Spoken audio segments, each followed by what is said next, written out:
Oh yeah, 5 is good, okay. So, the main thing I wanted you to get from the example we did yesterday. So this is very much like that second example we did yesterday. It ended up being a little worse than I wanted it to, but my main point was, you're gonna see distance problems. So you all now know the distance formula between points, yes? Somebody remind me, what's the distance formula between any 2 points?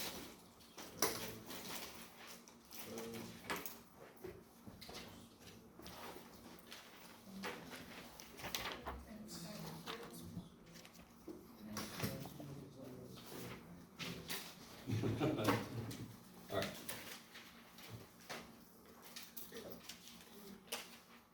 So the official distance formula would have a big ass square root. We're all smarter than that. We have to take derivatives. Screw the big ass square root. So we do d squared. What is it? Okay. I just like to do it in order, but you're fine. X1 squared plus y2 minus y1 squared. I don't know why I'm writing all weird. Okay. That, if you have a problem that asks you to find the minimum maximum distance between 2 graphical things, you're going to end up using this formula. What do I need to know in order to use this formula? I need to have 2 points. Okay. Your 2 points are not going to be 1, 3, 2, negative 5, because that wouldn't be a calculus question. You just get a number, it gives a shit, right? Nothing to take a derivative of. So in this problem number 5, the points that I want to find the distance between are where? No. That's the interval I'm working within. The points. So, y equals x plus 2. It didn't ask you to draw a picture, but let's draw a picture. Y equals x plus 2. Tell me anything about y equals x plus 2.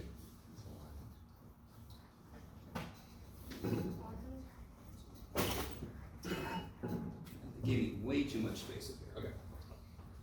Y equals x plus 2. Yes. Positive what? Good. 2. Something about 2. Positive slope going through 2. Bam. Okay. All right. That's good enough. It didn't ask you to make a graph, did it?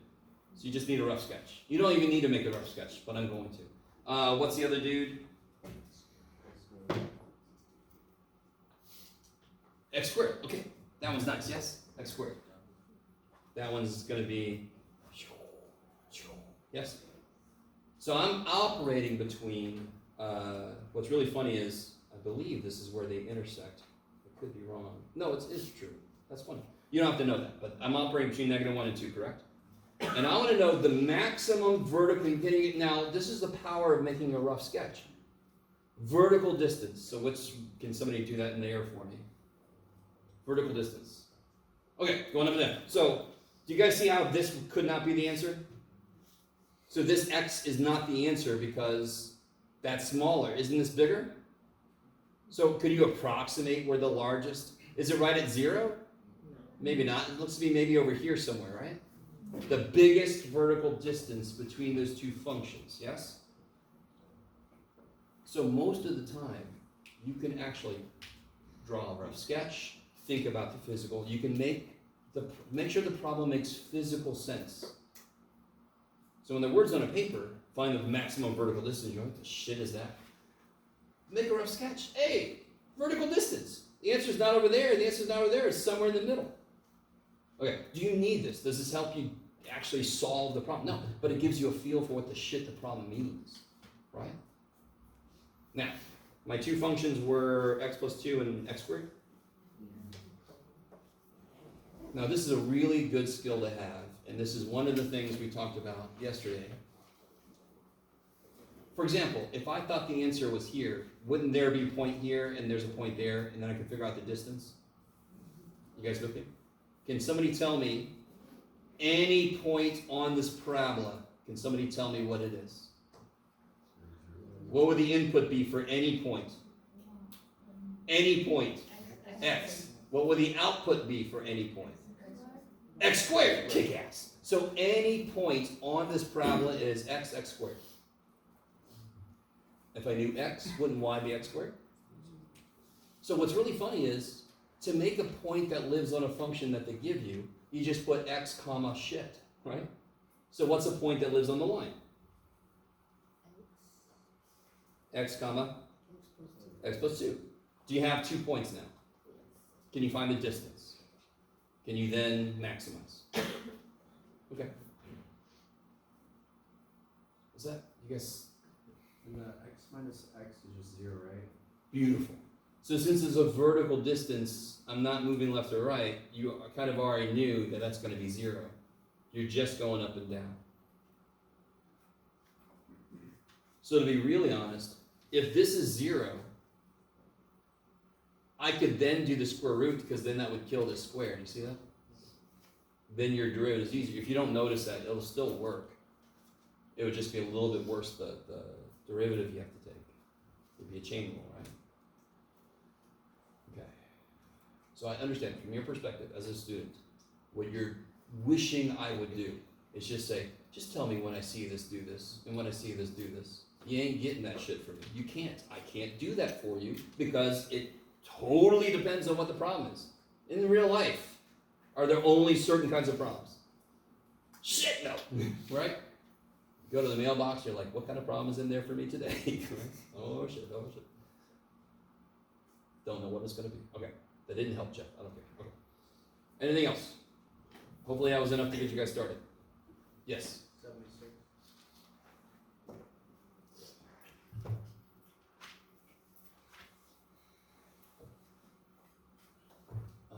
Here we go. Oh, there's a lot of words here. Oh boy. Fuel consumption of a car. I guess this is a function of the speed. Yes. Okay. This is awesome. Where the hell did I put my? Oh, there it is. Past Jeff. All right. So y'all know about. There's a sweet spot for different kind of cars as far as the speed you can go, and you get the best miles per gallon. You guys all know about this. Of course, most people driving on our freeways are nowhere near the sweet spot. They're a little bit over, but me included. So initially, see blah blah, high speeds, blah blah blah. All this is bullshit. All right.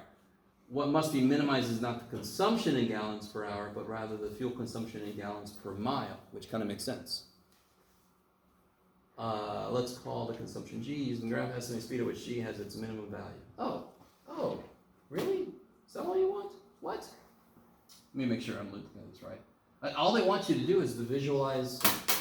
You see that? All right. So wait, what are the O's? That's a function of speed. Okay.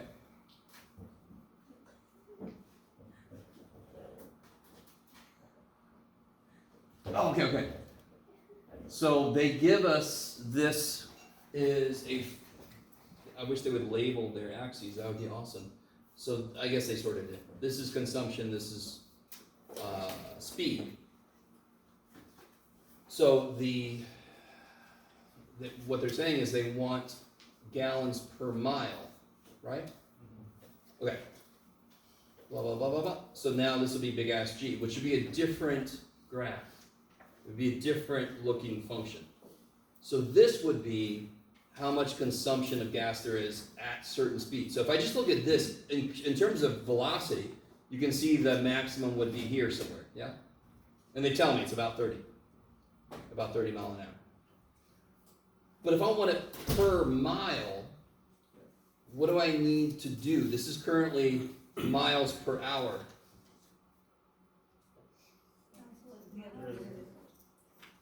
Say again? Well, if I take a derivative, it makes it worse. Isolate miles? Say again? Just isolate the miles? Do it one more time. Isolate the miles? Isolate miles. No. So I got to minimize the amount, the gallons per mile. And I have the gallons versus velocity. So I want to minimize gallons per mile. So if let me see how I can say this. So if I know how fast I'm going, I multiply by how long I drive to see how far I go, correct? So somehow you got to bring time into this. Okay, I like it. Let me see.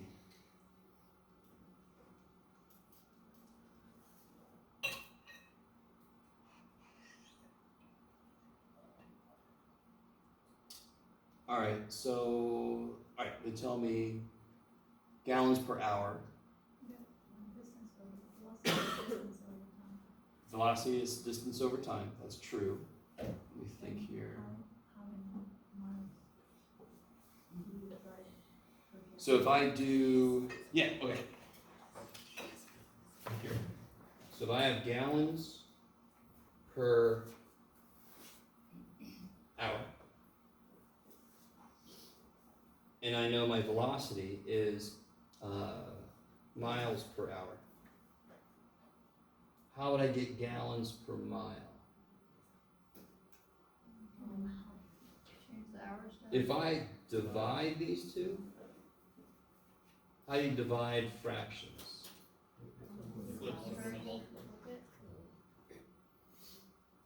What happens to the hours? Cancel. So then I get gallons per mile, right? Okay. So, let me make sure you guys are sort of with me. You all agree this axis is miles per hour? And you all agree this axis is gallons per mile? Okay. What would the slope of this be? What would the slope of this be?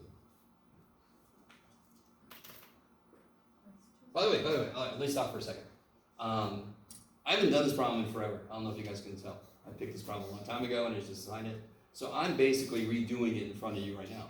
So I'm kind of like, so I went back to unit analysis. If you guys have ever taken chemistry, sometimes that'll save your ass. Just do unit analysis. And then that brought me back to, okay, that's the point of this problem. This is gallons per mile. This is miles per hour. What would the slope be? What's the slope always? It's whatever this is divided by whatever this is, correct? And isn't that what we just did? Gallons per mile divided by miles per hour. I'm sorry, gallons per hour divided by miles per hour would be gallons per mile. So the slope of this is gallons per mile.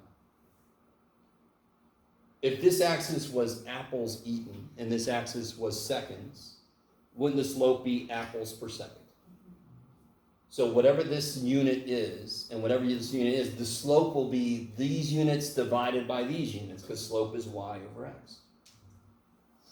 So the slope, I want to minimize the slope of this. Not minimize the function, I want to minimize the slope. That sounds very familiar to something we did algebraically. This is graphically. Can anyone see where the minimum slope? So this is a zero slope here, right? But where's the minimum slope? Yeah, between over here. Okay. Yeah, that one's a neat one. I like that one. It's minimum because it's negative. Let's see. Yeah, that slope is negative.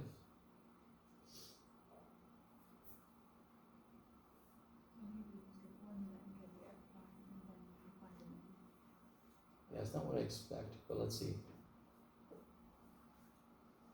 The fuel consumption. Okay, so where's the slope? I'm still doing the wrong thing. Not the slope of this, but the slope of the slope.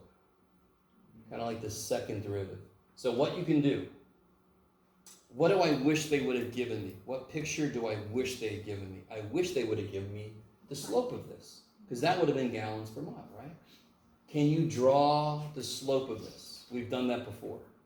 So, just to remind you guys, and this is, now I even love this problem more, because this is a problem bringing back an old thing that we did. Slope here, like you told me, is what? Negative. And it's approaching zero about right here. You guys with me? They told me 30, so we'll just take what they said. And it's negative until there, and then what's it doing forever after that? It's positive, right? So it roughly, this is a little weird, but it goes, it's kind of like big negative, and then it's getting to here, and then it's positive forever after that.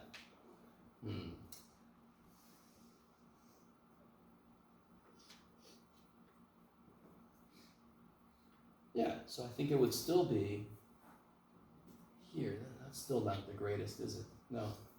Let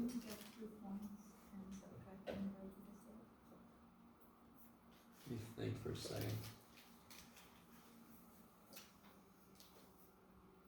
sounds a little weird. Yeah. It should work, but then we don't have enough room for. All right. Let me think about that one. Do you guys kind of get the idea of it though? This is kind of like a visual of the one we did over there. I'm trying to minimize the slope itself. So I need the slope of the slope. Does everybody agree with me that the second derivative of this would be positive all the way through? So I'm trying to figure out where that's the smallest, right? Where that's kind of like, yeah, where the slope is changing by the least. Okay, so let me think about that one. It's probably simpler than what I'm trying to do with it, but it's kind of weird to try to work this out on the fly. So hopefully you kind of see the real point of this is the slope of this is what I'm trying to minimize. Not where's the minimum slope of this, but I want to minimize how quickly the slope itself is changing. Okay, so let go of that. If that's the only one you had trouble with, that's fantastic. But I don't, was everybody able to do the first couple? Has everybody tried these yet? I did. Well, yeah. We were working on it this morning. 5 was a good one to ask. 5's a little weird. Anything else from 4-7? Have you guys tried it yet? No? Okay. Give them a try. 76 is a little weird, but, I'll think about it. Yeah.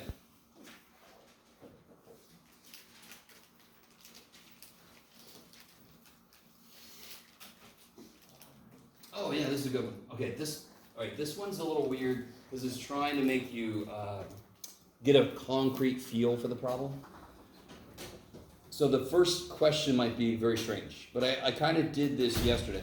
If I'm trying to construct a rectangular area, can somebody, draw a rectangle in here. So this is your standard rectangle. Can you make it extreme? Let's see what you guys think what I mean by that. Make it an extreme triangle. Kick ass. So somebody's doing this. Or you can make it extreme the other way. Yes? You guys kind of with me? That's what part A is asking you to do, but they actually, let's do one example together. You guys tell me, what kind of extreme rectangle do you want to make? Show me. It doesn't matter. All right. So Destiny's like, do this long ass one, right? Okay.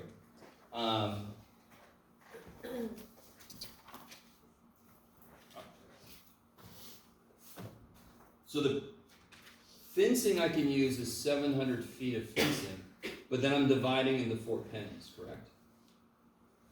So the 750 feet is not the perimeter. So how do so I'm going to make an extreme example. So I'm going to do like this. Now chop that into 4 pens. So I'm going to do 3 cuts, yes? My fencing has to go into making all of this. So the perimeter wouldn't equal 750, correct? Because then I wouldn't have any fencing to do this. And then my orcs would attack my pigs and stuff. Okay, so I want them separate from each other. All right. This is gonna be a concrete to start with. So I got 750 total feet of fencing. Can somebody give me an idea of what this dimension would be? It's a small thing, so what do you think? What do you guys? 5? 75. Okay, all right, that might work. Let's see. 5. No, it's too big. 25, sure. So 25, 25, 25, 25, 25. Is that cool? So I need 25 feet of fencing for each of those. Can anyone tell me, and this is not a pick a number situation, how long is this then? 100. How do you know? Because the insides are squares, so it's 25 times. No, I'm not doing the area. How much fencing have I used so far? 125. How much total fencing do I have? So how much do I have left then?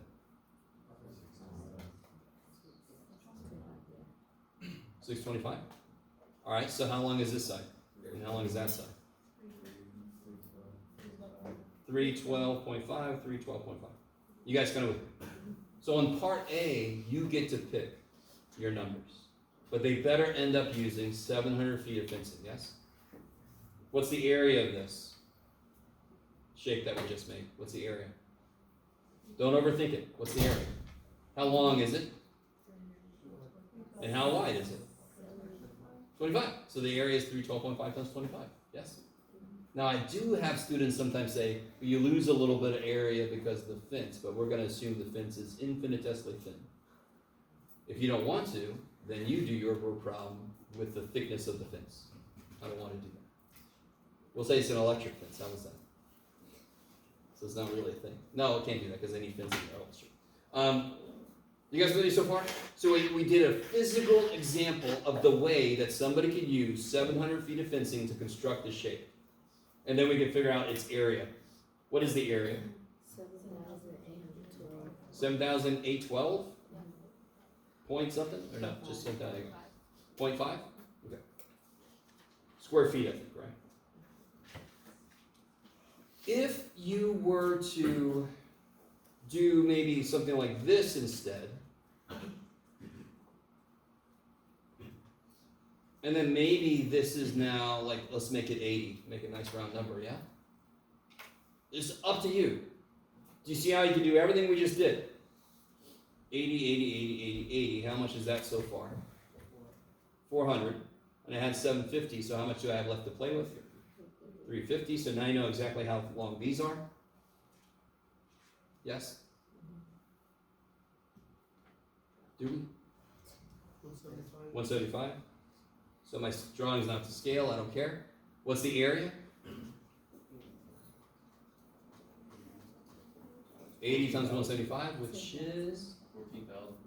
14,000? Yeah. Let me see. 350 times 40. 14,000? Exactly. Neato. Do you see how the area changed? Is it bigger? Hell yeah. So, the point of the first part of that problem is, hey, we're changing the dimensions of we got 7 feet of fencing. We can make whatever rectangle we want to make. But there's a sweet spot somewhere that will give us the biggest area for our little orcs and stuff to roam, right? If I were to make a stupid extreme one, right? I use the fencing, but I'm giving so little area for people to move, and they're like, thanks so much for this, you know. Maybe. Oh, okay. So that's the concrete idea behind the what's the calculus do for us? We can find the sweet spot without having to draw every possible situation, yes? All right. That's part A. I think that part would be the weirdest part. Part B is draw it using variables. And then, of course, part C is get the area and then take the derivative and do all that kind of stuff. Is that all right? Maybe? Not really. What do I need variables for? What, in fact, from our situation, what changed? What did I change? The numbers in the area, like I didn't change the area just happened. I changed this number, right? the X. And that changed that number, yes? Alright, so those two have to have variables because they vary. So if I just draw the general, standard kind of like rectangle and then break it up into 4 parts, what do I have to give variables to? X and Y. Sure. So let's say this side is X and this side is Y. Is that cool? So what's the fencing going into making? Is it 2X plus 2Y? That doesn't make any sense because then I wouldn't make these. So how many Y's do I have? Oh, I like Y. I got 5 Y's plus how many X's? And that has to equal what? 750. This is what they tell me. What do they ask me? Draw a diagram. Screw that. What do they ask me? What function did they ask me about? What am I supposed to maximize? Area. What's the area of this picture I just drew? X times Y. Now we did a few examples. How do I use what they tell me to help me with what they ask me? Solve this for either variable? Is this still part of A? No. So B. C. C. Okay. B was draw a diagram. C is write an expression for the total area. That's what we're doing. These steps, except for A, are all the steps we did together. Right? Draw a picture, give variables, get the equation set up. What helps me get the equation set up? Tell me, ask me. And again, what was it I told you guys yesterday that it's useful to be able to do, but not everybody can. Break a problem up. So I try to tell students, tell me, ask me. Focus on what they tell me, and then focus on what they ask me. So you're not trying to have everything in your head at once. Okay, maybe.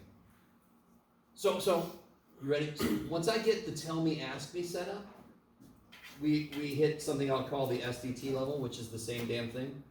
You solve this for a letter, and you plug it in there, and then you take a derivative, and then you find the critical numbers. That whole process is always the same. How do I maximize or minimize any function? Take its derivative, find the critical numbers, see if they maxes or mins, right? So once I get the function set up, I do that. I do that same damn thing every time. What's the hardest part about all these problems? Doing that, setting up the function.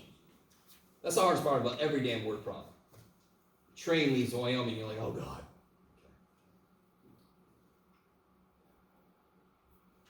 Okay. Anything else? 22. Oh yeah. So the great thing about 22 is it makes you do 21, but it makes one change. So you're really just doing number 21, but instead of the, I'm sorry. So I read this wrong the first time when I was helping somebody. It adds a lid. So here it's without a lid. So this one adds the lid, and it's the same material as the side. So on number 22, how much does the lid cost per square meter? Yeah, $6. So the base is more expensive, which kind of makes sense because you want the base to be able to handle whatever I put it on. So maybe it should be able to handle hot and cold and so forth. So I'm going to make it more expensive. I have to make better material. Okay. So a really good skill to have, and I gave you guys a way to do it. So I draw a rectangular solid like this. Right, and then you can give yourself the inner dimensions if you want to. Or you can do it like I showed you the other day. Put two rectangles together and connect the corners, right? What do I know about this container? I know the volume, cool. So they tell me volume is 10 cubic meters. What have I not identified for myself yet? Variables, right? Okay, so what do they tell me anything about how the relationship of any of these things to get me started? The length of the base is twice the width, right? So what do you want to call the width? W. So what's the length? 2W. And what's the height? I don't freaking know. H. I love it.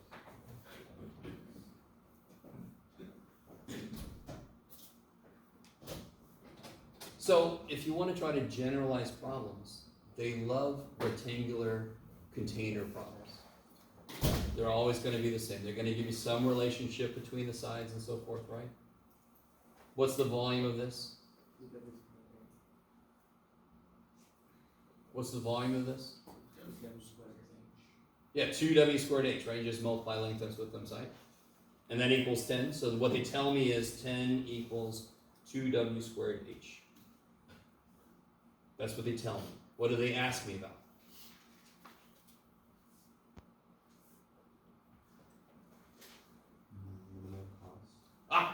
So I know I need to create a cost function, right?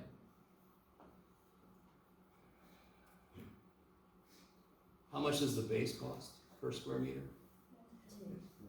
So if I just knew the what of the base, I could figure out the cost of the base. The area. What is the area of the base? Alright, so the area of the base is 2W squared, and the cost of the base, so it's $10 per square meter. So $10 times the area of the base. Now if you just keep going, do the sides. You also have the top, don't forget, when you're doing number 22, it adds a lid, which is useful. If you just do that for each side, for example, what's the area of this side? WH.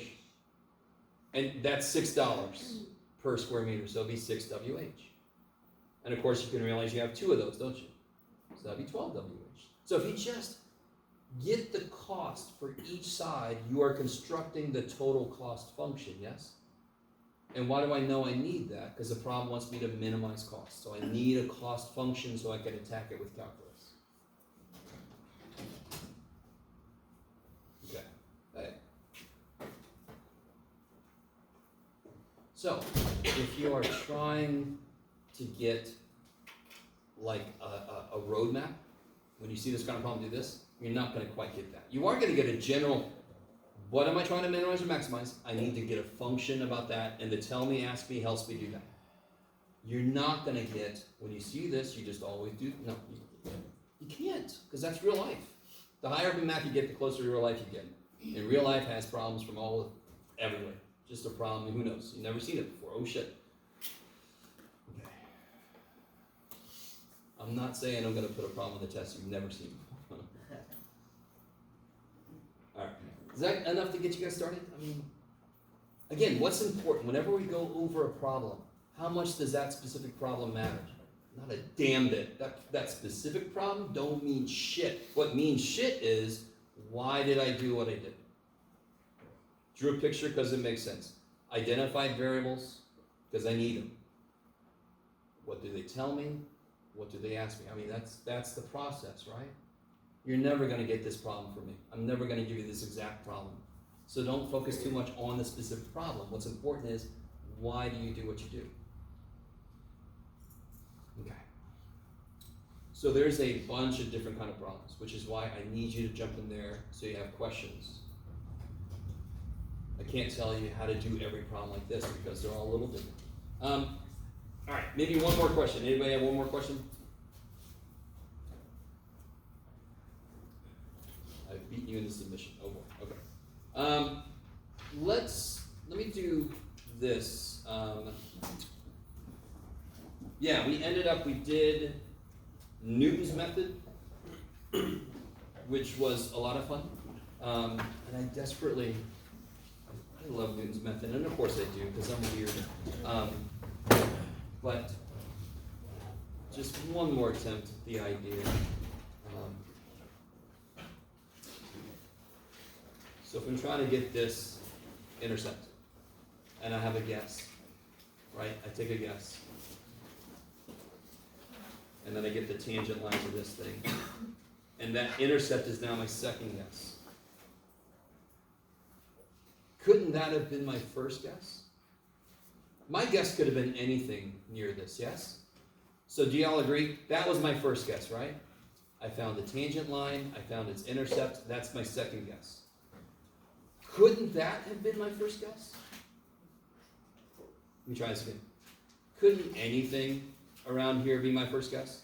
Couldn't that right there have been my first guess? Then I would have done exactly what I just did. I would have found its tangent line, and then that would have been, but couldn't that have been my first? I mean, so the reason there's a word it's a word iterative. Iteration. It means kind of like repeat the process over and over with the output you got previously, right? So each iteration gets me closer and closer to the actual intercept. So if this could have been my first guess, and I would do exactly what I did, I just kind of keep doing the process over and over and over again. And the quickest way to do that in the calculator is to use that answer button. Because what that does is, once it calculates it, it's got a new number.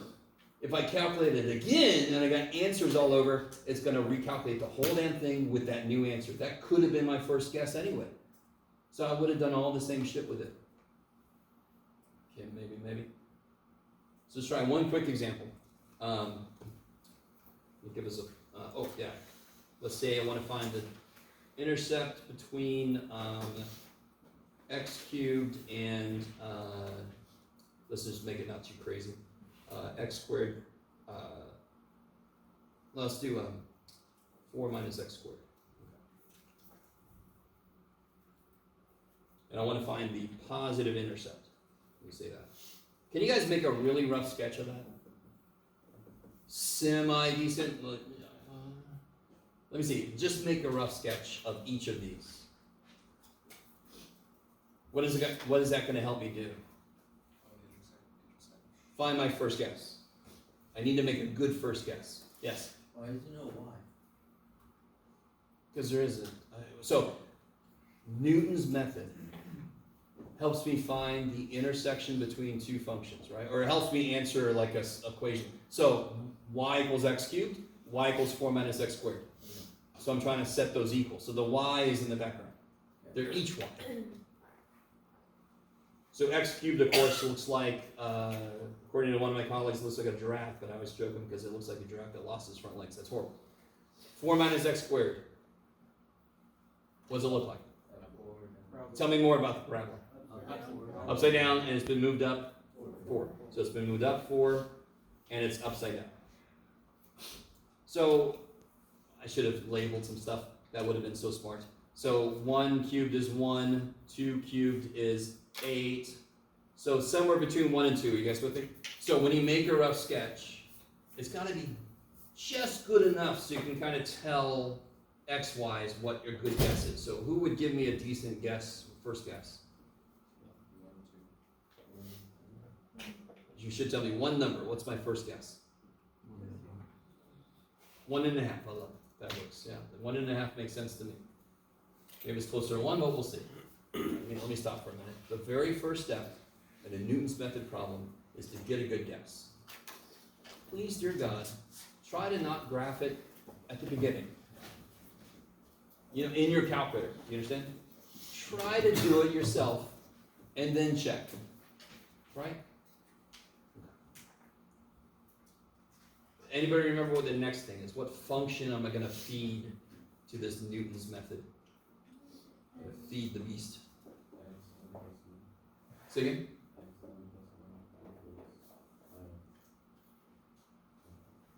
Yeah, what do I do with this? How do I get the f of x? I move this over, right?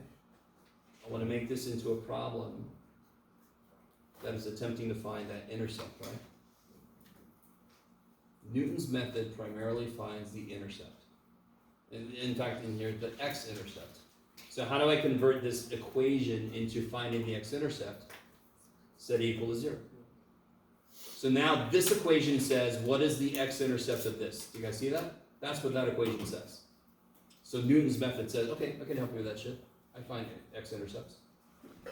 So my function is this. I'm trying to find its x-intercept.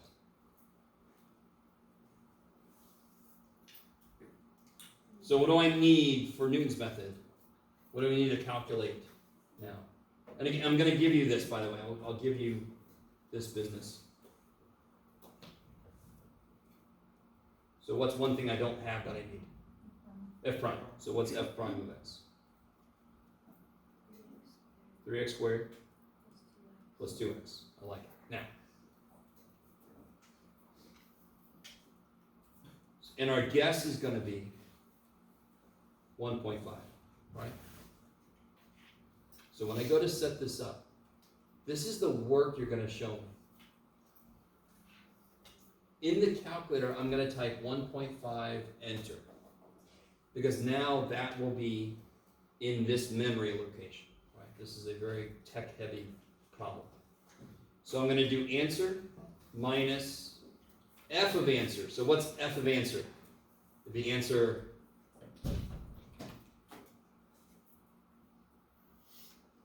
cubed plus answer squared minus 4 divided by f prime of answer. 3 answer squared plus 2 times answer. Now, is anybody freaked out? Answer is just a number. At first, it's going to be 1.5 because that's our guess. So I could have put 1.5 minus 1.5, but that's too specific. I want to put something in the calculator that I can just do it again. So in the calculator, does anyone want to borrow a calculator? We can do that.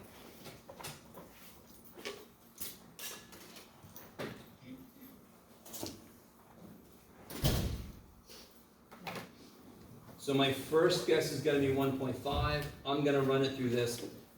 Let me say this. What does this process do? It gets the next guess. So my first guess is, where'd it go? 1.5. It's gonna calculate the slope at this function. It's gonna figure out the tangent line. It's gonna give me the x-intercept. That is what this whole thing does. When I feed it a guess, it does all of that. And it spits out the next best guess. Why does it do all that? Because that's how we constructed it. We forced the poor little dude to do that for us. What is my purpose? Pass the butter and get the intercept. So in the calculator, what am I going to do? I'm going to give myself my guess. 1.5. Yes. Sure.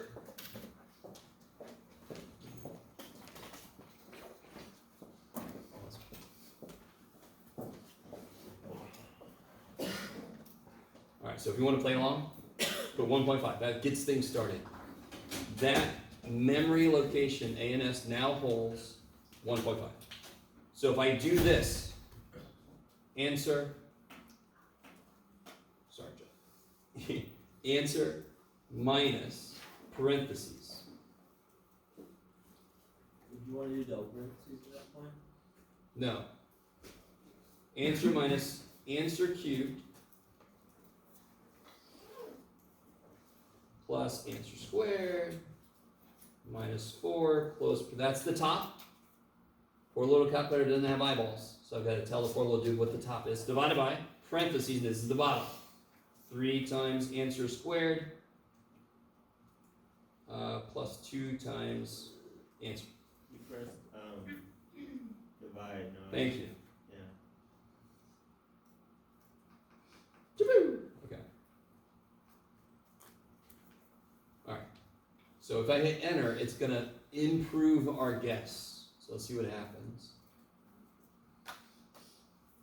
Now, some of you, when I said give me a guess, were some of you thinking closer to like 1.2 or something, or I don't know. Anybody thinking something other than 1.5? Couldn't our first guess have been any frickin' thing? Close to, yeah, it could have been anything in here, yes?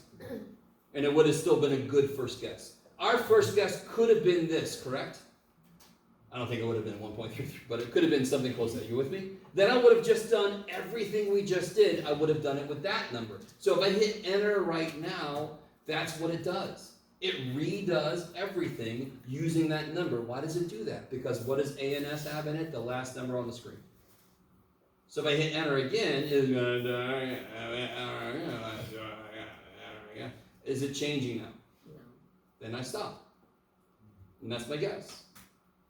I mean, not my guess, but that's the answer, right? That is the process. It's modified a little bit to help it not have issues. Remember, if you have a really bad guess, by the way, just to make sure you guys understand. So if I'm trying to find this intercept and my guess is here, is that a good guess? No. Because the tangent line is going to, oh shit, I have, don't look up there. Tangent line is going to take me way back there. I'm getting further away now. So that's why in the calculator, if you do an intercept, it asks you left bound, right bound. So if it does that, it modifies your guess, gets it closer. You guys come, that's why it's a modification of this process, but it's just the Newton's method.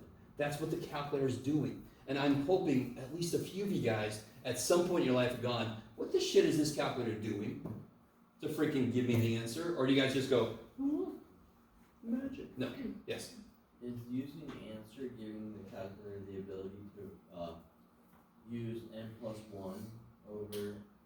Yeah, it's iterative, so it It's feeds. actually updating the values of answer every time you run it. It feeds the last number you get back into the process. Well, yeah. And every time you do the process, if you picked a good first guess, every time you do it, the number becomes better. It gets closer.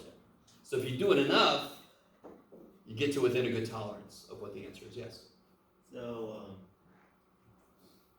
correct me if I'm wrong, when you said that this is how you show me your work, did you say to just write answer, cube, and This yeah. would be your work. Because everything after this, well, I'm sorry. Sketch, first guess, derivative, getting to here would be your work. Because then you just plug it in and you hit enter, right? Okay. So that's how you want us to answer it, or show you. Yeah, if you showed me exactly this, and then you put down here, you put x equals 1.31, whatever the hell, right? You're good. Okay. 1.314. Some problems will tell you what decimal place to go to. Okay. Real quick, very quickly, because dear God, it's already almost 11. If I put in here x cubed, and I put in here 4 minus x squared, and I graph it, yeehaw! There's the intercept, right? So if I do second calc intersect, enter, what did it get for x? Same thing we got. We're like, we got your number, freaking cow. We're humans here. We know some shit. We don't need you. But it's nice, you know. Good job, calculator. You got the right answer. So you can always check your answer very easily doing a Newton's method problem. You can always check it. Graph each thing, see where they meet. You can check your answer. Okay. All right. So let's try that section. So now, what I want to focus on is we kind of already done section 4.9. 4.9 is antiderivatives. So let's start off kind of nice here. If I tell you, let me show you some notation too. If I tell you, no, let me just start off nice. Okay, let me say I've given you a derivative of a function and it is cosine x. And I ask you, what was the original function? And you're so close. Yeah. This, all right, is everybody cool with just the sine x part? The better you know your derivatives, the easier antiderivatives are. Right? Just like the more you know your squares for numbers, the easier square roots are. If you didn't know 7 squared is 49, and I ask you what's the square root of 49, you're screwed. So the better you know your derivatives, the easier antiderivatives are going to be. Why do I put the plus c there? Well, because if I had a function sine x plus 11, what's its derivative? Cosine x, right? So in general, what is the antiderivative of cosine x? It is sine x plus any freaking number. Because its derivative would be this. So why do I put this here? To cover my freaking x, right? What if I also told you that f of pi is 11? You would know there's constant modulating the value. What's f of x? Sine x plus c, yes? So what's f of pi? Don't say 11. What's f of pi? Sine pi plus c. But what did I tell you f of pi equals? 11. What's sine of pi? Sine of pi? Sine of pi. You're like, when was the pi made, Aquarius? I don't know. 0. So then what's c? So this would be the specific answer then. This is called a family of solutions. Oh, no family. This would be the specific solution for this. Just to drop some terminology, don't worry too much, but this is what's called an initial condition. But it's not, right now it's just kind of like, how do I get C? I'd have to be told more information. If I'm not told this, I can't figure out what the hell C is.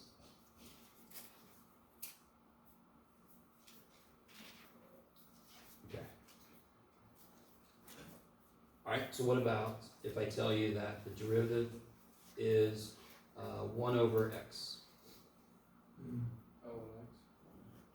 So close. Plus c. Yeah, okay. That plus C is gonna, now if you leave off C on your test or quiz or whatever, I'm gonna take some points off, but not like a crazy amount, but it's important. You have to have it there, or else you are technically wrong. You're not giving yourself room for there to be a number here, and there could have been a number here. I just don't know what the hell it is because it disappeared. If I gave you information, you can figure out what C is. Are you guys kind of with me? All right, so let's step this up. What about if the derivative is What you got, Jeff? Let's do. Yeah, okay. 6 cosine of 3x.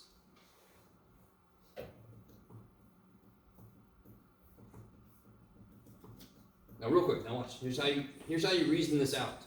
Do you all agree that the original problem had to have a sine of 3x in it? Why is the answer not just sine of 3x plus c? Because if I take this derivative, what do I get in front? Chain rule to have a 3 there, correct? So what must have been here in the beginning? There must have been a 2 there. Do you guys see that? You know, because of the cosine of 3x piece, there had to be a sine of 3x in the original, correct? You know that. The secondary thing is make the freaking constant work. There must have been a 2 here, so that when you take a derivative and the 3 chain rule, that'll make 6. If I had a 9 here, I would have put a 3 there, right? Yes? Any chance I get you to write it out? I'm not really picking up on it. I get where you're coming from, but I'm not. All right, so another way to kind of look at this. Let's do this 2 different ways. So doing a C again. All right, let me do it this way. If I just look at cosine 3x, say that's a derivative, yes? It must have come from sine of 3x plus c, but why is that not the answer? If I take this guy's derivative, how do I check this work? Don't I just take the derivative, see if it's this? What is this guy's derivative? 3 cosine 3x, right? Is there a 3 here? So why is this not the answer? Because then y prime would be 3 cosine 3x, yes? You guys agree with me? So what must have been here to kill that 3? Do you all agree if I take a derivative of 3 is going to come out because of chain rule, right? So what would have been here to kill it? Because there is no 3 here, is there?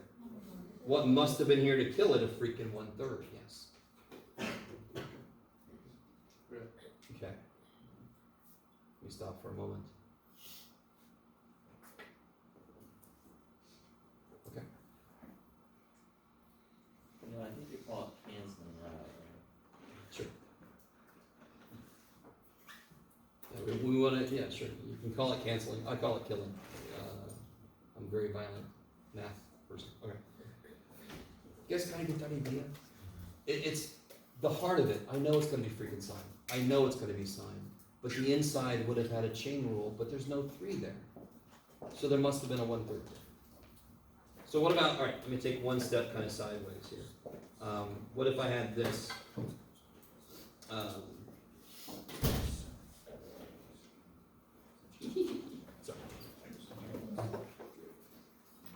So focus on the secant square, because what must there have been in this answer?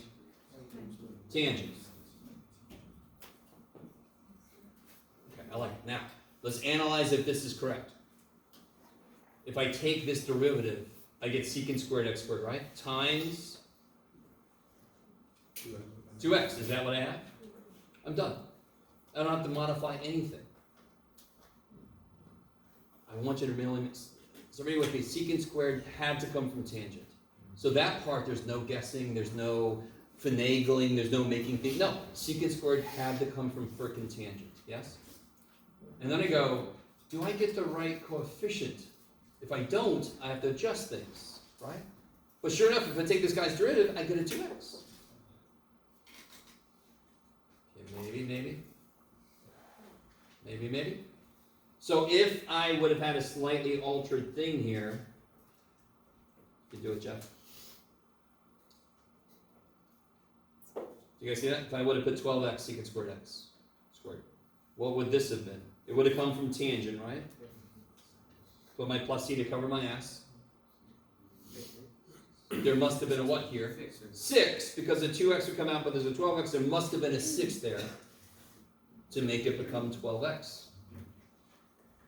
So again, antiderivatives will inherently be worse than derivatives because they're derivatives backwards. difference. But the better you know your derivatives, the easier these are. Okay. We will develop a process to make this less of a kind of a guessing game, but I kind of want you guys to see how simple problems like this, I don't need that. When it gets more disgusting, we're going to want something to help us keep things in track, but this isn't that bad yet. All right. What do you guys think about this? Is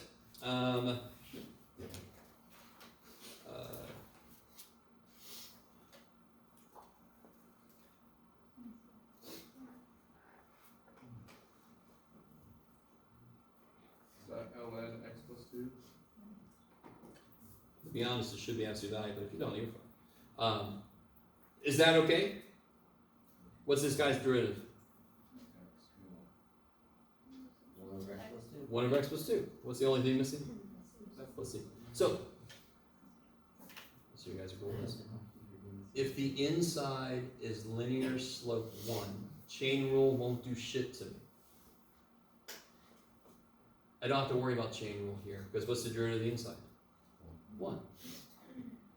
So for example, if I have, what do you got, Jeff? Let's do, sure.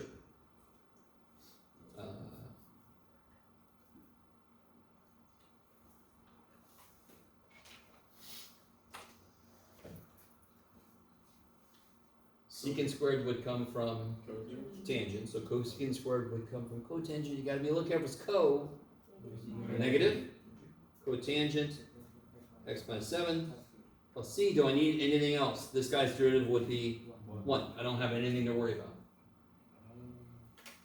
If I would have put a 2x there, right? Everything would have been the same, except what do I have to take care of? This can't be the answer. Why can this not be the answer? Chain rule would put a 2 there. There's not a 2 there, so what must there have been here? 1/2. Do you guys see that? Constants don't do a damn thing to me. I can always adjust shit to make constants work. The functional pieces are definitive.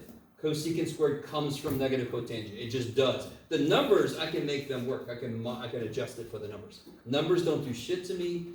Functions are what rule the day. So I get the function figured out, and then I say, oh shit, a 2 would be there. A 1/2 must have been there to kill the 2. Now, does anyone feel like that's cheating?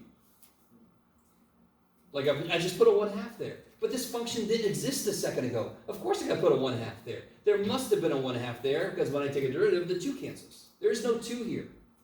Right? Okay, maybe. How you guys feeling so far? Do you guys understand?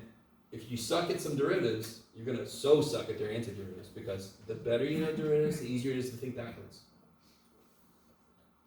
Let me think, was there another? Oh, so let me just show you a little bit of notation here. So in general, they're going to give me a function.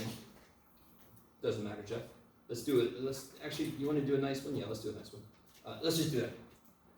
The antiderivative of a function, we use this symbol, and I love this. I affectionately call it big ass F, right?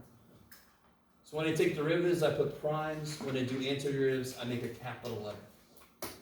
Why didn't I do that over here? Because I gave the function as a derivative, so of course it's antiderivative. It was the original function. Are you with me? If they just give me a function, there's no prime on it. It's antiderivative. What is in what I'm drinking? Its antiderivative is going to be represented by capital letter. And what would the answer be here? Well, where did x to the 5th come from?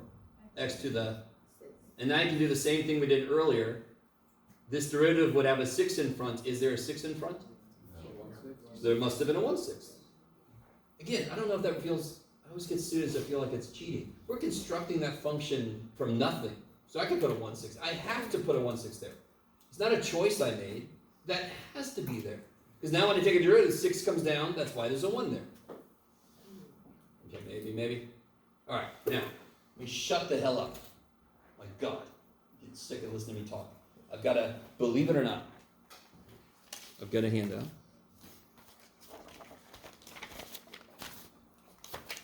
Yes. So I want you guys It would be great if you could find people near you to kind of work with on this. Then we'll go over it. We'll see. At some point, I'll give you guys a break, I think, before we go over this. Oh shit, I lost count. That's too many, probably. We'll see. I'm not good with numbers. I like to say that on the first day of class sometimes. We need one more syllabus. I'm not good with numbers.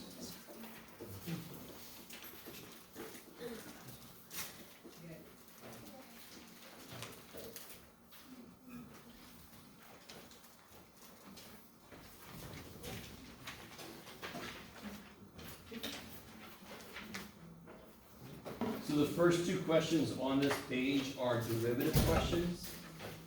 And I did that to help you with a couple of the antiderivative questions. So just to make sure, 2b, what symbol would you use for the answer on 2b? Capital H of X. Okay, I love it. Go for it. Do it. Work with people if you want to.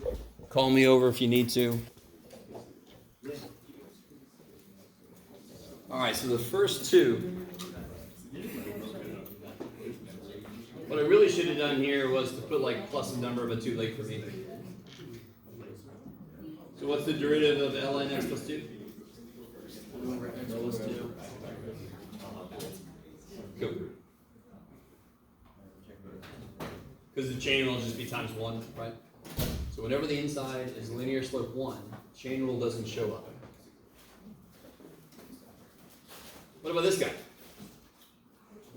4x times x to the square. Yeah, it'll be bring the 2 down, first power times 2x. So it'll be 4x, x squared plus 3.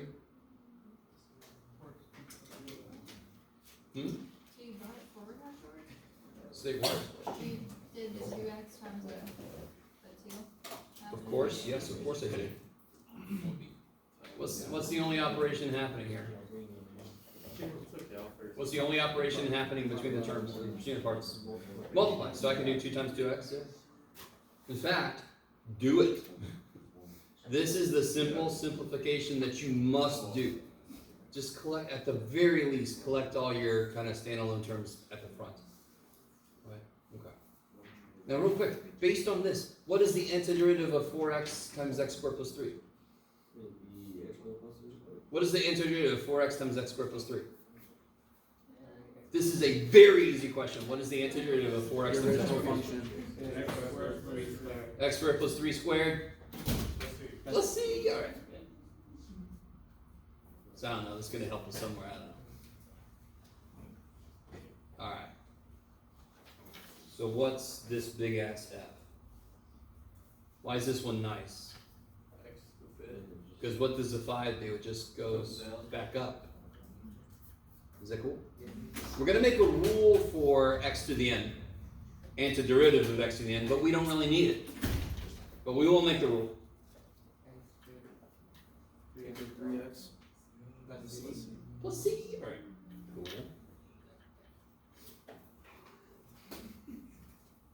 I sort of did this one to help with this one, but we already did one like this, so this should have been easy. Big ass h of x is natural log of absolute value of x minus 3. Let's see. That whole conversation we had way long time ago about the absolute value being there. What is the domain of h? Uh-oh. You're all like, what are you doing, Jeff? Everything except 3. Yes? If I did not put the absolute values, the domain of this would be 3 and up. Those would not match. This absolute value must be there so that the domains of these match. Yeah? In contrast, could you show us an instance where we would not want to make it absolute value? No. I mean, there's no problem like this that I would not put an absolute value there. You can't just put parentheses? Say again? You can't just have parentheses? Like, it has to be absolute value. What is the domain of h? Little h. Everything except 3. What's the domain of little h? We just said, what's the domain of little h? Everything except 3. If I don't put absolute values, does this have the same domain? What's the domain of natural log of x minus 3? What's the domain of this? Everything greater than 3. Would so the domain of this one be x can't be 3, and the domain of this one is x has to be greater than 3. Are those the same? No. But if I put absolute values, now they're the same. You guys with me? The inside of a natural log can't be negative, correct? That's why this eliminates a bunch. But if I put absolute values, is it negative inside if I put a 2 here? If I put a 2 in for x, is this negative inside? No. Inside the ln? No, because the absolute value of 2 minus 3 is 1. Yes? Moving on. Okay. So again, it's simply, this is supposed to be this guy's antiderivative. If this does not exist in places that this guy does, that can't be true. Does that make sense? So if I don't put the absolute values, this guy only exists above 3, whereas this guy exists everywhere except 3. So I must have the absolute values so that those match. Okay. Yes. Can you go over? I forgot about this one. Yeah. Sure. What is the first thing you always do when I ask you to do calculus to a function? Simplify. I don't care what kind of calculus I'm asking you to do. You take a moment and say, can I simplify this? Because if I have less to look at, hell yeah. What is tangent? Sine over cosine. And what's secant? Now you can do all this kind of finagling and bullshit, but do you guys all see how the top has an over cosine and the bottom has an over cosine? So of course they cancel. That's all I did, right? So this over cosine and this over cancel. So f of theta is actually sine theta. I haven't taken an antiderivative yet, right? I just simplified it. So what is big ass f of theta? Yeah, if you think it's cosine, why would that not be right? Because it's derivative of a negative side, and there must have been a negative there. And of course, why am I not done? Let's see. Okay, poor little guy. How do you always check your antiderivative answer? Take a freaking derivative. And derivatives are easier than antiderivatives, so checking should be easier than doing, right? So if you take this guy's derivative, sure enough, you get the shine. Okay, maybe. So really, how do you check factoring? You multiply the shit out. Make sure it comes out to be the original. Yeah. Okay. Here, you guys. Go there. All right. Part D, I got you ready for. Even if you don't realize it. Do you guys see how this is the heart of it? This is the chain rule piece. Can you guys see that? So the original had to have this in there. And of course, Jeff, I made this worse than I wanted to, damn it. I'm just realizing that. I'm so sad. I didn't want this square to be there. So I'm really sorry if you guys try this problem. This problem is so much worse if there's a cube. You guys good? Let's try this one. Let's try the way I've got it written. You ready? This isn't that bad, to be honest, but let's see what you guys think. So this is x squared plus 3, the third power. Okay, so this is a little worse than I wanted it to be, but let's try this. You ready? So this has got to be where this came from, correct? Okay. But what do I get out front at the moment if I take this guy's derivative? 2x. More than that. A 3 would come down, and a 2x, so I have 6x. So this is actually not as bad. I didn't mean for it to be this way this time. So let me say this again. Is everybody cool with the fact that something squared must have come from something cubed? So then I think this would lead to a 6x out front. There's actually 12x, so what must have been here? 2. And why is this not quite right yet? Let's see. Okay.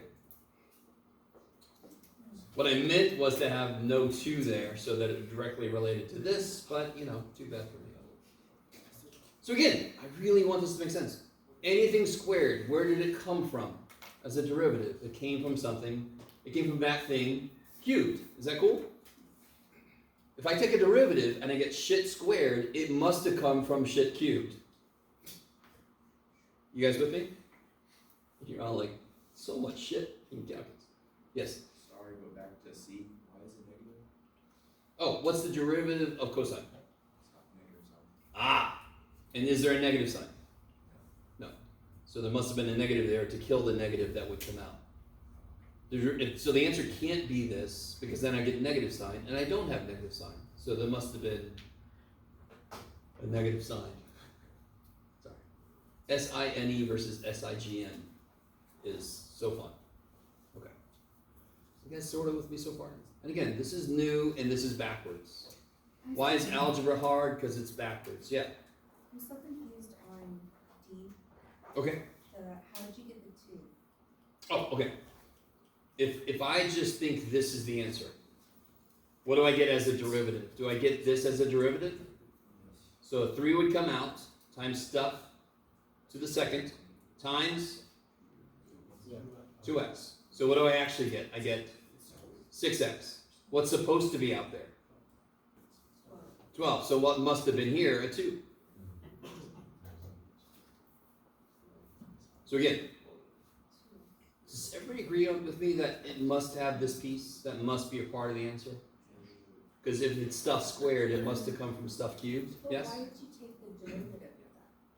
What is big G supposed to do? The whole point of this problem. What is big G supposed to do? Or what's supposed to happen when I take the derivative of big G?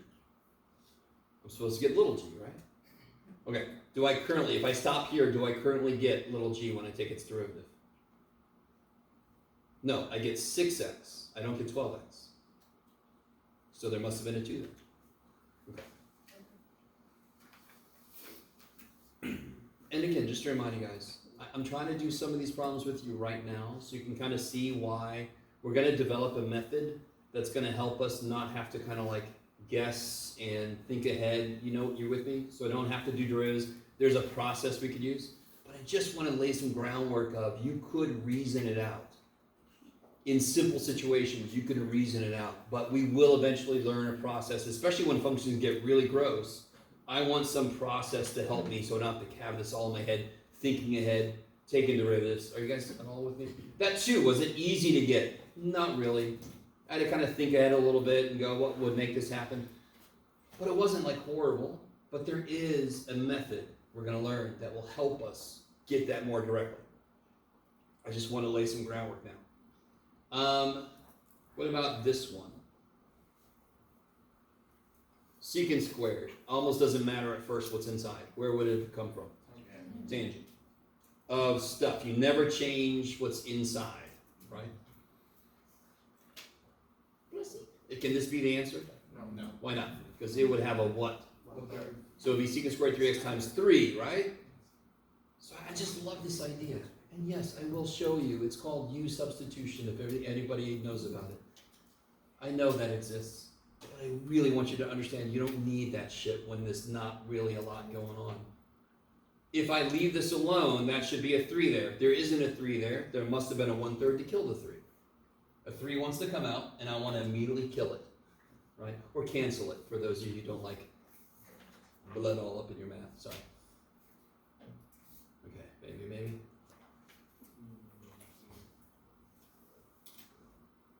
Fundamentally, secant squared comes from tangent. That part should be cool. Then it's just making sure the constant works out right, which is his own little problem. Okay. So what do you guys think about part F down here? Where'd it go? There it is. The function's easy, yeah? What's big ass f of x? Plus c. So what does this business do for me?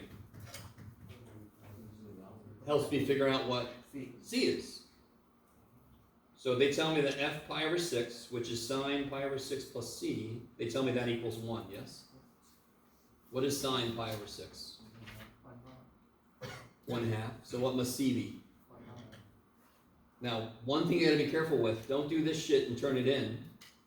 What's the answer? Big ass f of x equals sine x plus 1/2. That's the answer, yes? This is just a little side work to figure out what c is. That's the answer. Okay, I like it. Just trying to point out, little mistakes students make. So again, if this isn't quite making the most sense to you, how long have you been working on this idea? Yeah, so I mean, relative to how long you've been on the earth, that's nothing. So, let it kind of sink in. You all now realize the better you are at derivatives, the easier this is. Okay. If you don't know where secant square came from, you can't do this. It's impossible. Yeah. I know some of you guys looked at the back of this. Don't do that yet. Don't look at the back. All right. I'm going to try something. Let me see. So, that's that section, basically. So 4.9 is... Now, why does this make sense? When you learn cubes, don't you eventually learn cube roots? So that if it's in an equation, I can solve that thing. If you learn sine, don't you eventually learn inverse sine? So if we learn derivatives, shouldn't we eventually learn the opposite, which is antiderivatives? What we're about to do is huge. We're going to kind of seemingly take a side route. We're going to talk about finding areas under a graph. You with me? And then we're going to connect that work to antiderivatives. So just to let you know, we're going to seemingly do something completely unrelated to this, and then we're going to go, oh shit, look, they're related. Just to kind of give you a little bit of a blueprint of where we're headed. So, let me try this. This is nifty. Let me see if this makes sense.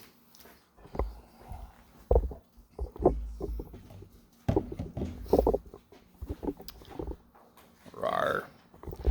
There we go. All right. And does it work together?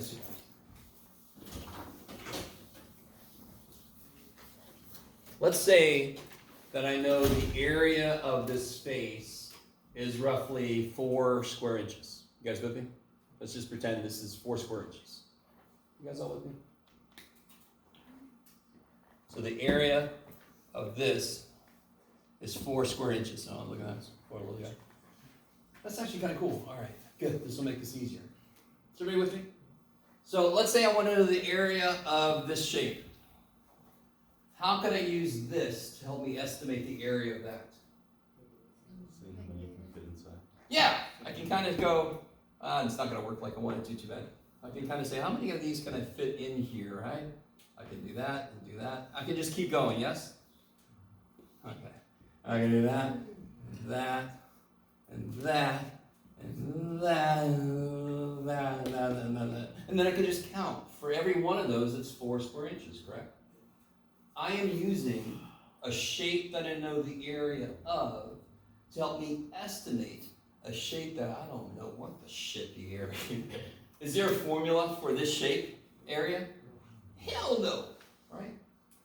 But I could use a shape I know to estimate the area of a shape I don't. Does that make sense? Okay, all right, not too bad. Believe it or not, that's the second half of calculus, is basically working with the thing that does that. So, let me move back over there. Okay.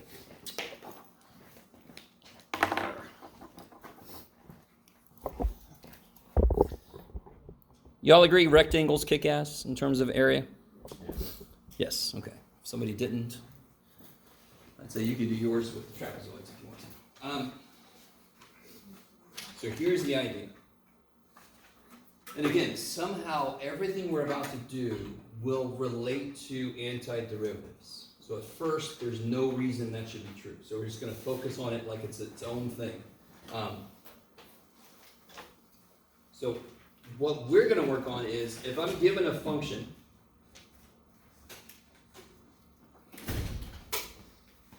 the question's going to be, what is the area under that function from A to B?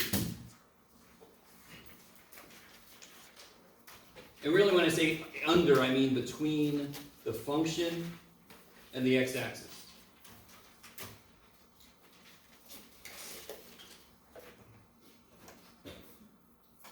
Is everybody with me so far? Do y'all agree with me that the shape I've just made and shaded in, is that a shape that we have a geometric formula for its area? No, I don't have a geometric formula for a misshapen souffle shape, right? If you do, show me. But I don't think we do, yeah. So what calculus, a huge thing that calculus does, And right now, it doesn't necessarily make sense why this is so important to figure out. Why the hell do you want to know the area? All right, we're going to get there. Is doing that, is figuring out areas of shapes that I don't have a geometric formula for, right? So just to go with what I was talking about over there, couldn't I break this region up into rectangles? Certain number of rectangles. And then if I figure out the area of each rectangle, will that be difficult? No. The area of a rectangle kicks ass. And I add them up, I should get a number close to the actual area. Does that idea make sense? Same thing with the freaking eraser I just did, right? This idea is almost too simple to believe. How would I improve on my approximation? How could I make the approximation better? How many rectangles did I use? 6. That's it. 6, yeah. This last one I didn't really draw too well, but 6 rectangles, yes? So how could I improve on the approximation I get? Use more rectangles. Wouldn't that increase the resolution? So in order to be, just to give a little preview where we're headed eventually, how would I make it perfect? So my estimation is exactly the right answer. Who knows? Think back to limits. Yeah. I want the number of rectangles to approach infinity. If I used infinite rectangles, wouldn't that exactly fill? It would be the exact answer, correct? Now, I don't know what's going on in your head, like, is he going to make us have infinite rectangles? Yes, I am. We are. But we're going to use limits, of course, and we're not going to have infinite rectangles. We're going to do algebra to it. Okay. How are we doing with this idea? Okay. So, let's kind of define a few things to make this a little more definitive. I have a starting point, yes? And I have an ending point. Can somebody tell me, all right, let me make this more concrete. Let me make a more concrete example. Let's do, doesn't matter, Jeff. Doesn't matter. There you go. Look at you do stuff. Okay. X squared minus 1 from 1 to 3.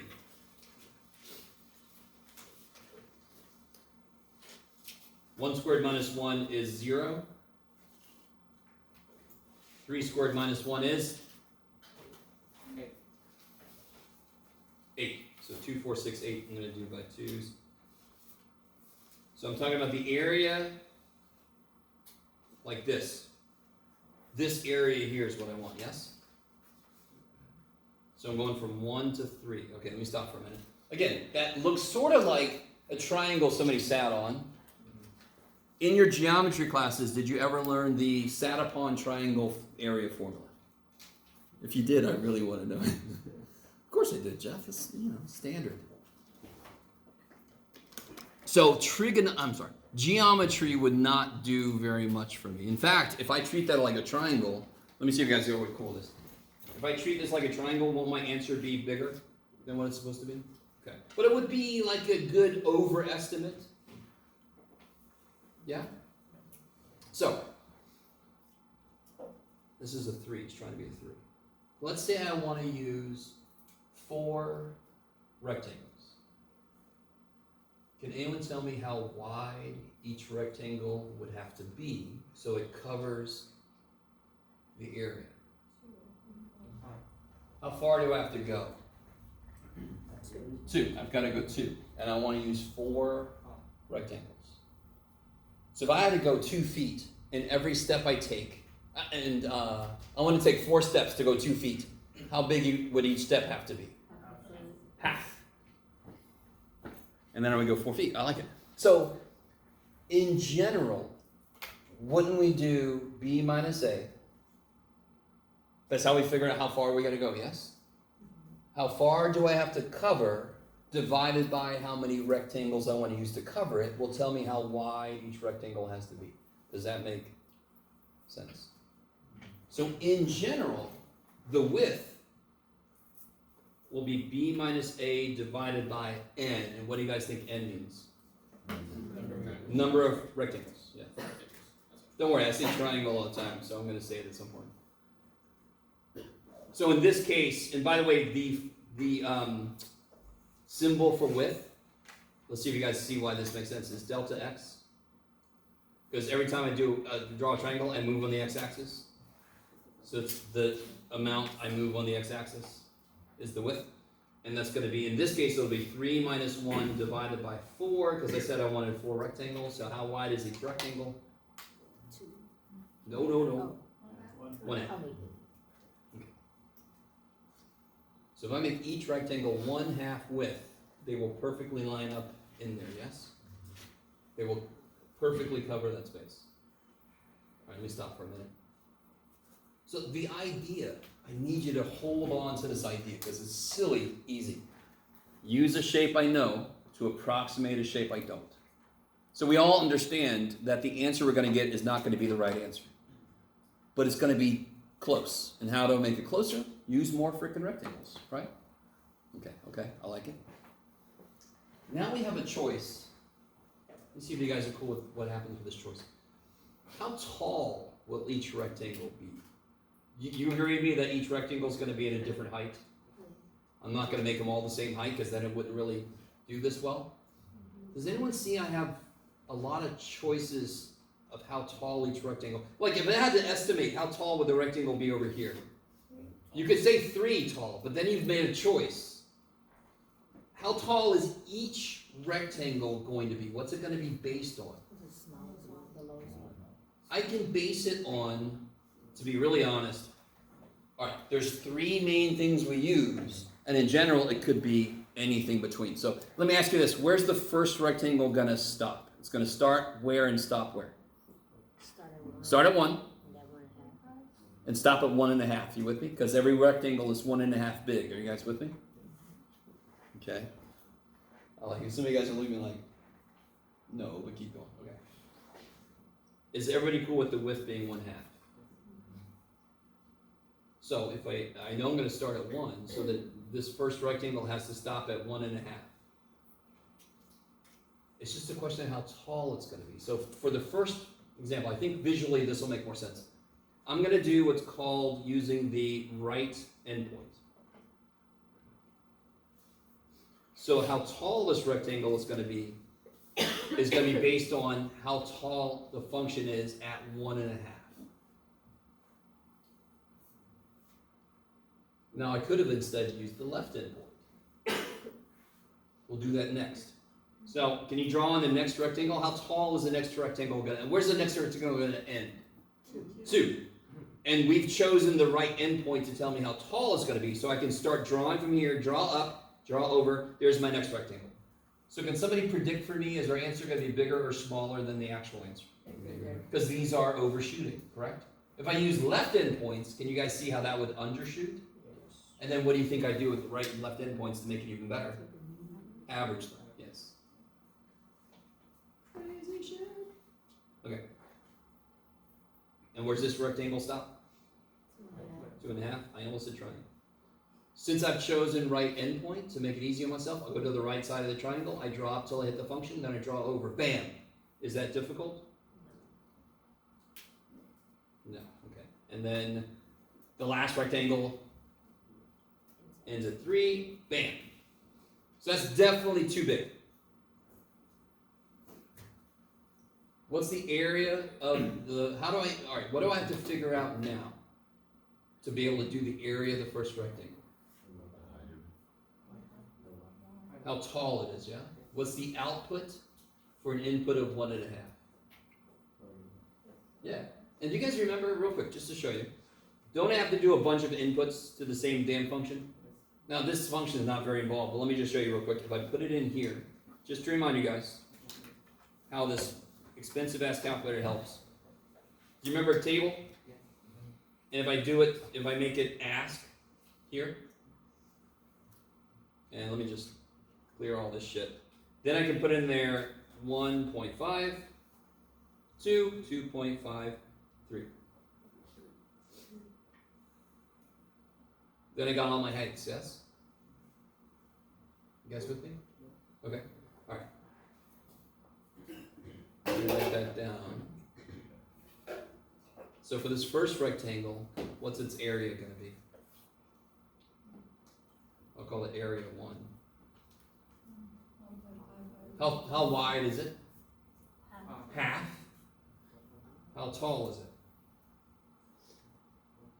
1.25, right? You guys, is everybody with me? Let me not do that. Let me just keep going. Plus, what's the area of the next rectangle? Just make this a. Yeah, every one is going to be a half, right, for the width? And what's the height of that one? 3. Plus 1/2. And what's the height of this one? 5.25. Plus 1/2. 8. Cool. Right. So then you get stuff. Let's see. Let me see. 6, 7, 15, 18, 9. You get 9? 9.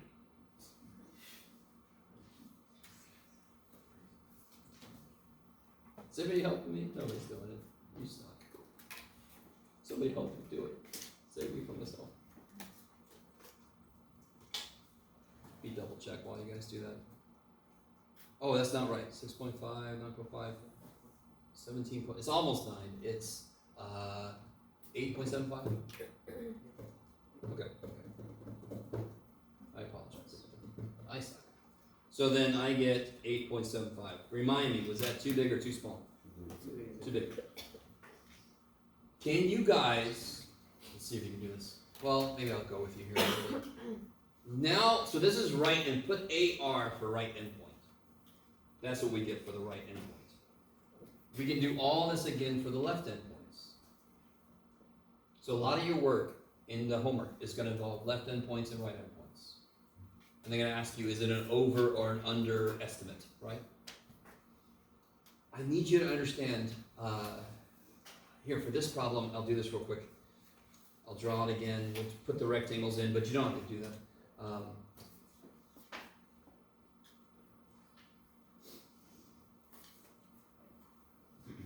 know you can't see it, maybe I don't know. Okay. And then, Jeff, what are you doing, buddy? It's not 2. Barf. There we go.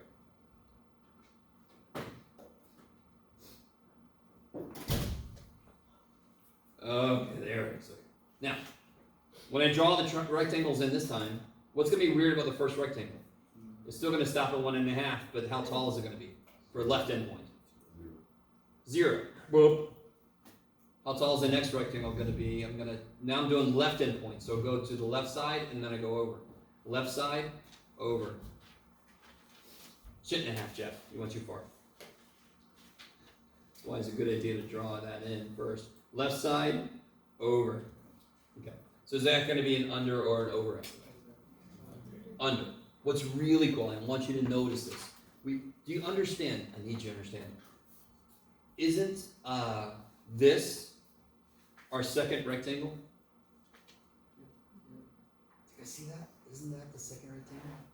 Because the height, or is it the first rectangle? No, our first rectangle is 0, yes?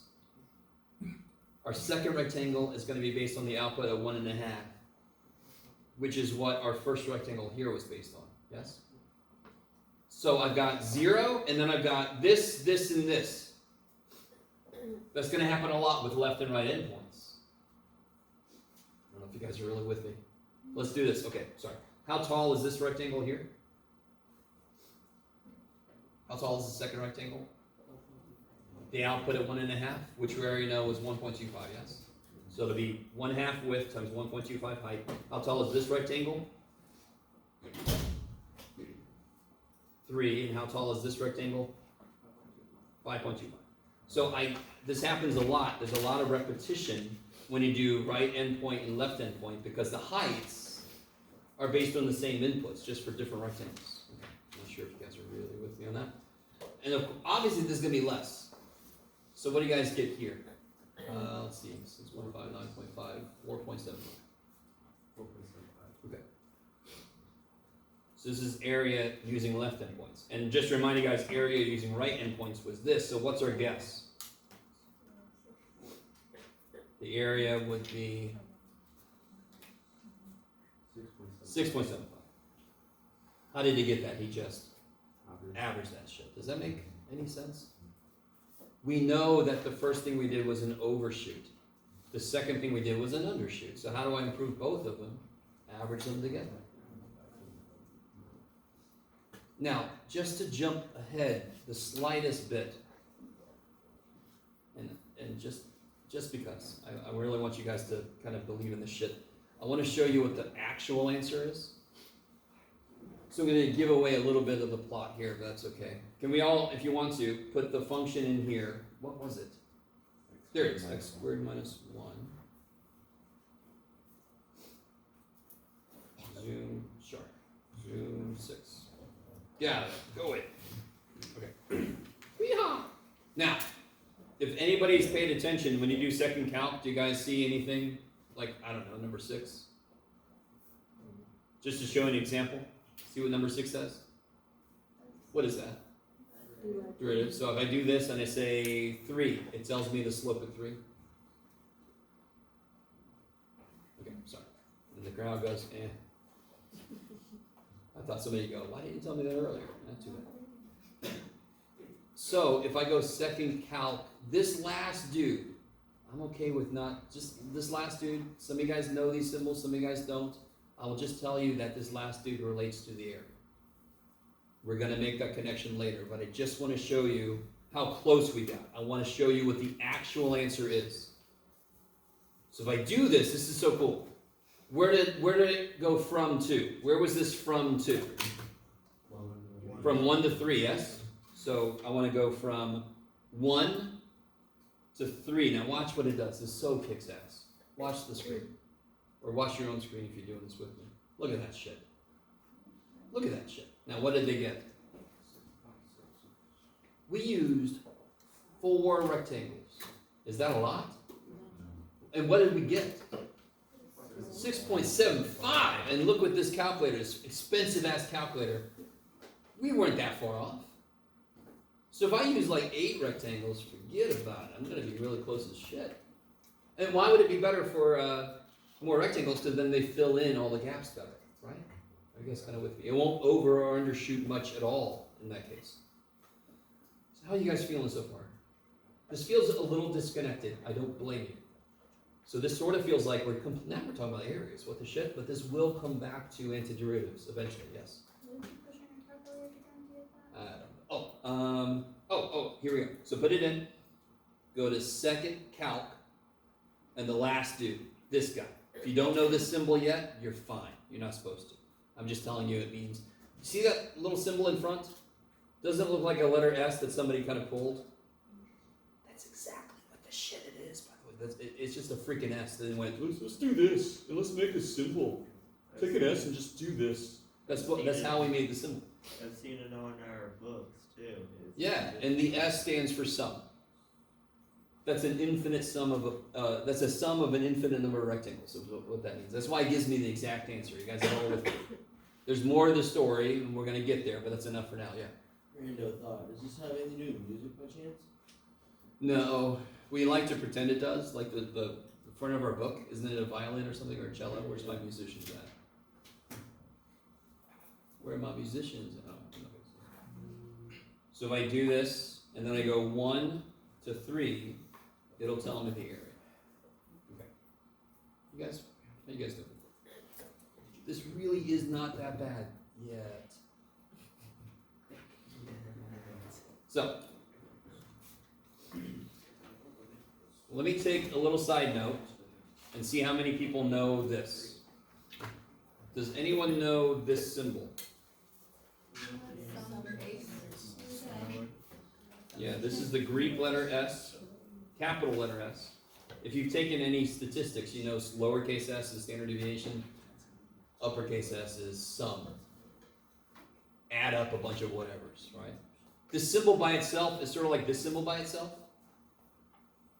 I know what this symbol means, but this is not a problem. I know what this symbol means. It is not, I can't do shit with it because there's nothing in it. So, let's take a little side note. Because this is going to rule our life for like the next day, is this symbol's going to do. Just to let you know. So if you don't like it, oh shit.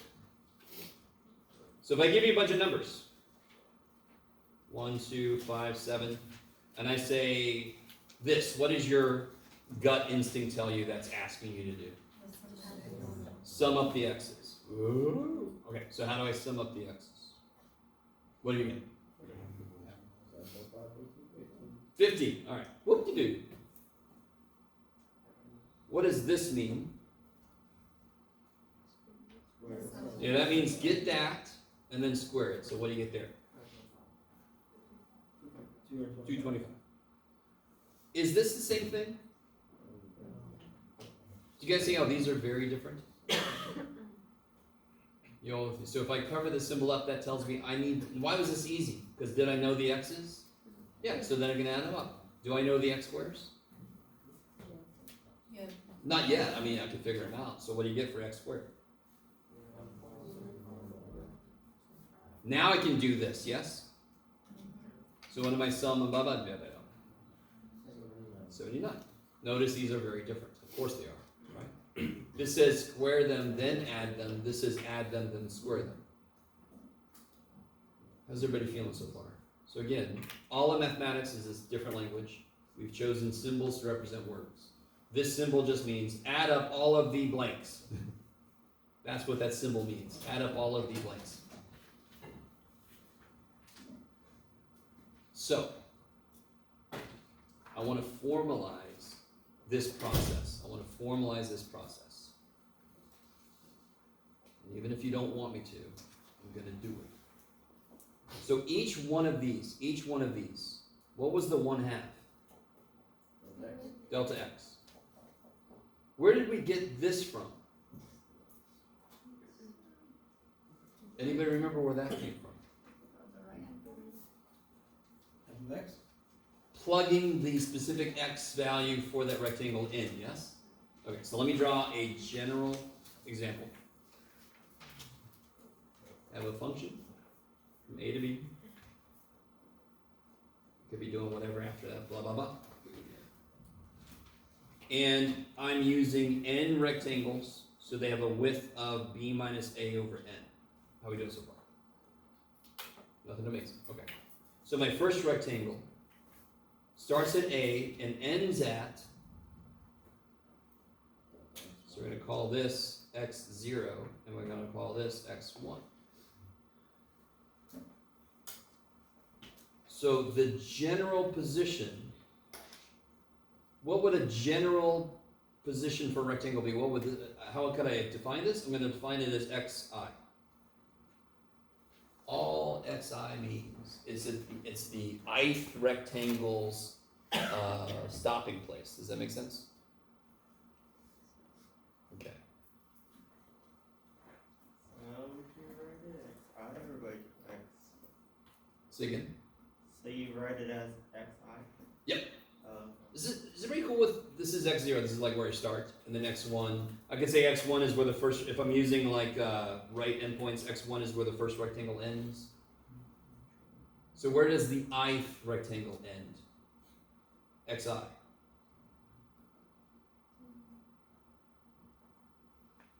love you guys so much. Is everybody cool with x1, x2, x3?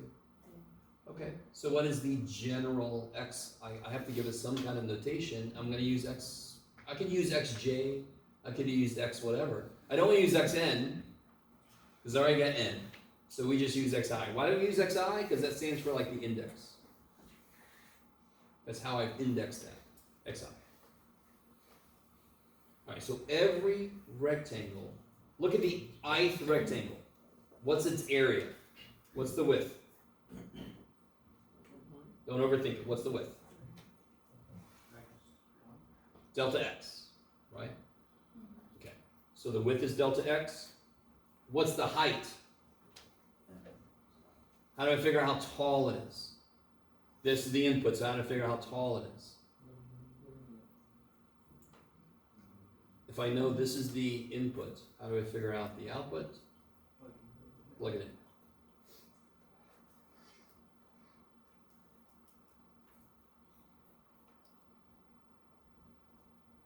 And then I'm going to add them up. I'm going to add up these areas. That's exactly what we did. So if you look back at our work, wasn't it each of them width times height plus width times height plus width times height? So how can I capture that? What if I had 80 rectangles? Would I rather just write that in one thing? Every one of them is going to look like a width times a height, yes? And then this is going to go from I equal 1 to n. So if you've never, this is the part I should have done beforehand, but it's really weird to, some of you guys don't know summation symbols. Have you, was anybody here, was this brand new to anybody, this little discussion? It's okay if it was, okay. So let me slow down a little bit. What if I wanted to add up all the numbers from 2 to 5? That's how I would remember. I want to add up all the whole numbers from 2 to 5. You guys see that? That's what that means. So then this would just be 2 plus 3 plus 4 plus 5. You with me? Okay. So what does this mean?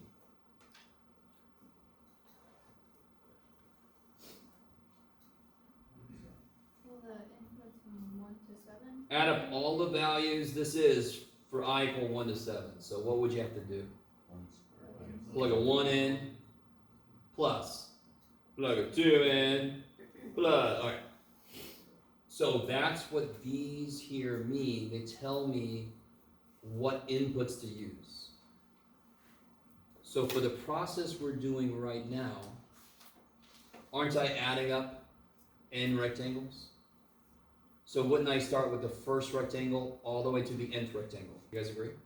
I'd take the first rectangle, add it to the second one, add it to the third. So that's what this captures right there. Okay, maybe. Yes? The one you just did, with the I squared minus 3. Oh, yeah. So if I is 1, what's this? 1 minus 3, right? Yeah. If I is 2, this would be 4 minus 3. If I is 3, this would be 9 minus 3. How far do I go? Okay. I go up until I is 7. Okay, I was just like, where did that negative 2 come from? But because I'm you with put the you, one 'cause- in there. Okay. So I'm adding up these values for I from 1 to 7. Okay. Okay.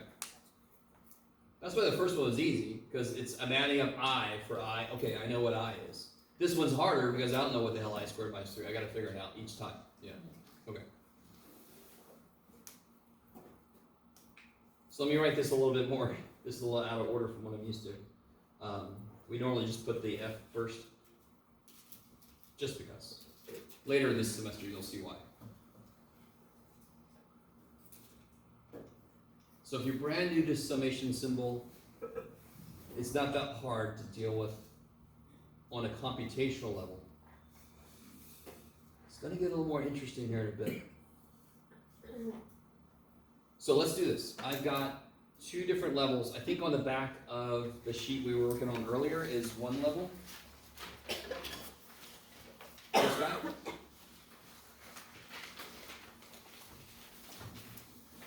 Just in case somebody got really angry at it and threw it away. Does anybody need this? Everybody should have this. Yeah, I threw that away, man. So, all right. So this is a concrete example, and do you see how? Does this make sense now? Some of you guys were looking at the back, and you're looking at me like, what the shit's all this? Why does this make sense? How many rectangles are we using? 6. So I'm adding up first rectangle, second rectangle. There's my height. There's my width. So this is literally areas of each rectangle, and I'm going to add them up. That's all that means. It looks complicated as shit when you first look at it, but now that you know what those mean, that just means add up 6 rectangles, areas. That's all it means, right? Okay. So I want you guys to do this as far as you can, and you don't have to use this directly. Can you draw in the rectangles? I'm using left endpoints first, right? And I want to go from what to what? I only want to go from 1 to 4, so you better stop at 4, yeah? So try to draw the rectangles for this. Left endpoints, I'm using 6 rectangles. So what's the very first thing before you can draw any rectangle? What do you have to figure out? The width. Okay, go for it.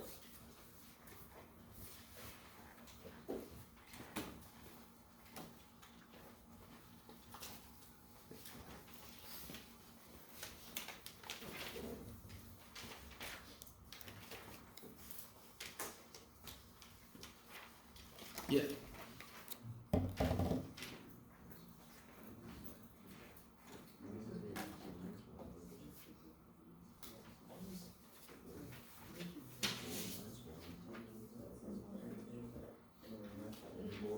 They would tell you, just like I did here. Left endpoint's right. So the first one we did here was a right endpoint. This was a left endpoint. So what you just cut left and right, or Let me see. Here, I'm gonna give everybody another minute or so, and then we're gonna draw rectangles. Okay. that was confused, like, why would you start for left endpoint? Alright, so left endpoint. For Left endpoint. First off, do you know the width yet? Alright, figure that out first. So I know how far I wanna go, 1 to 4, yeah? So E minus A, divided by the number of rectangles. Figure out the width first.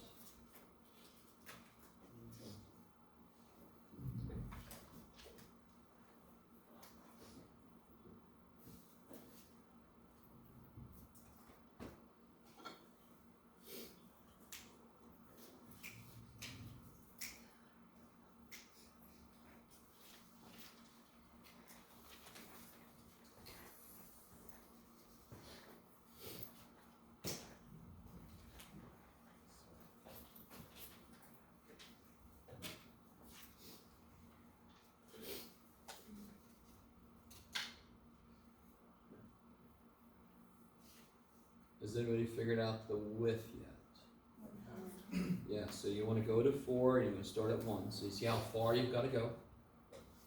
Divide it by how many steps you're going to take. Tells you how big each step is going to be. So what do you get? 1/2, yeah? 3 divided by 6, 1/2.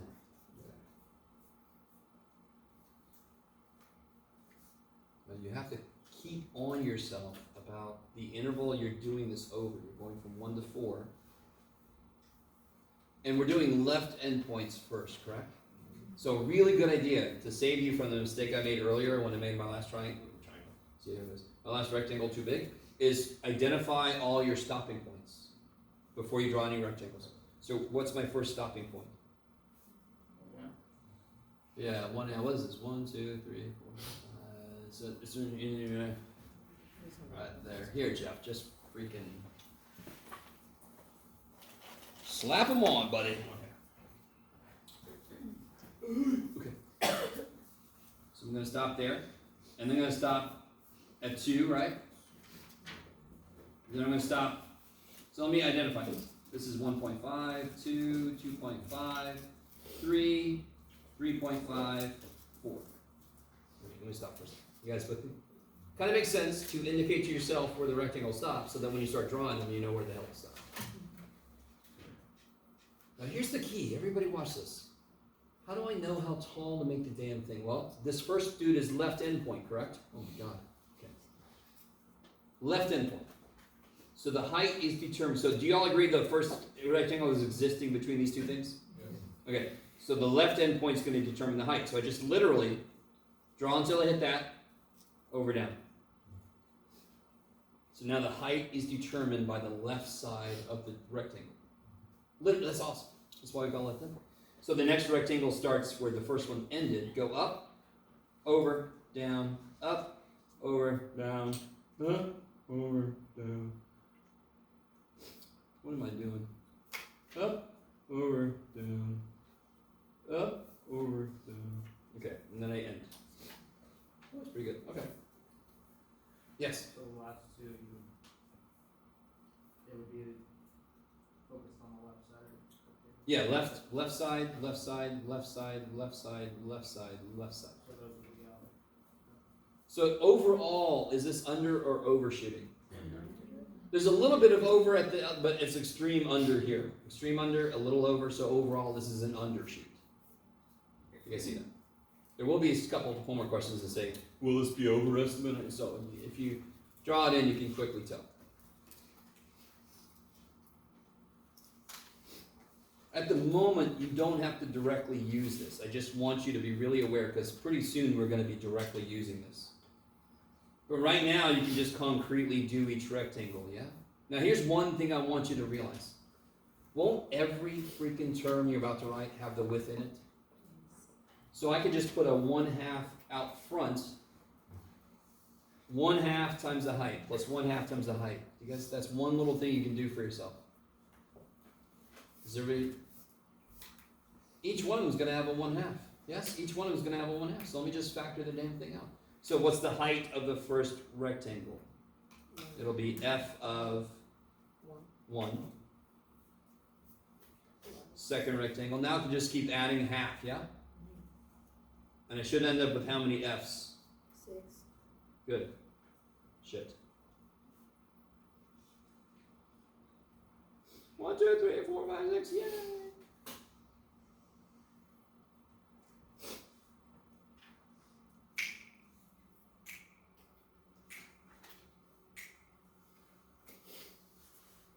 How many people think this is one of the easier things we've done so far? Okay. How many people are still juries out? Okay. Alright. It's not too bad yet. So now you can use the calculator to find all these pretty quickly, the same way I did earlier with the table, or you just plug each one in individually, right? What function am I using? Yeah, this dude. Negative x squared, blah, blah, blah, blah. So if I put them in, y equals, go ahead and figure this out. I'll catch up to you in a minute. Go ahead and do as much as you can here, figure it out.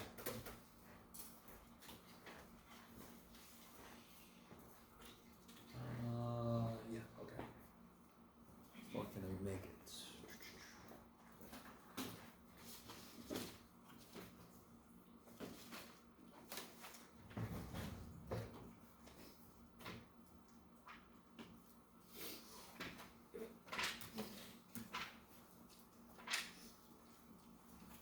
Oh, okay, good. Yeah.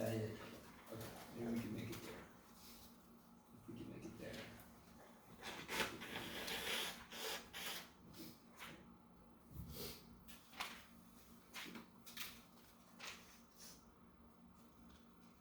Blah, blah, blah, blah, blah, blah.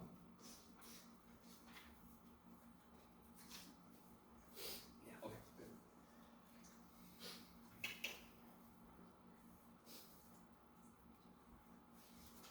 Yeah, we'll see.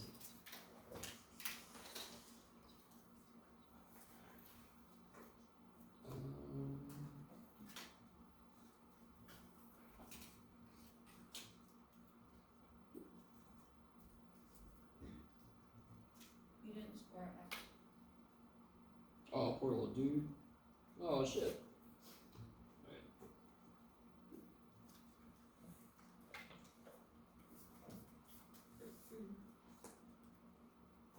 Thank you.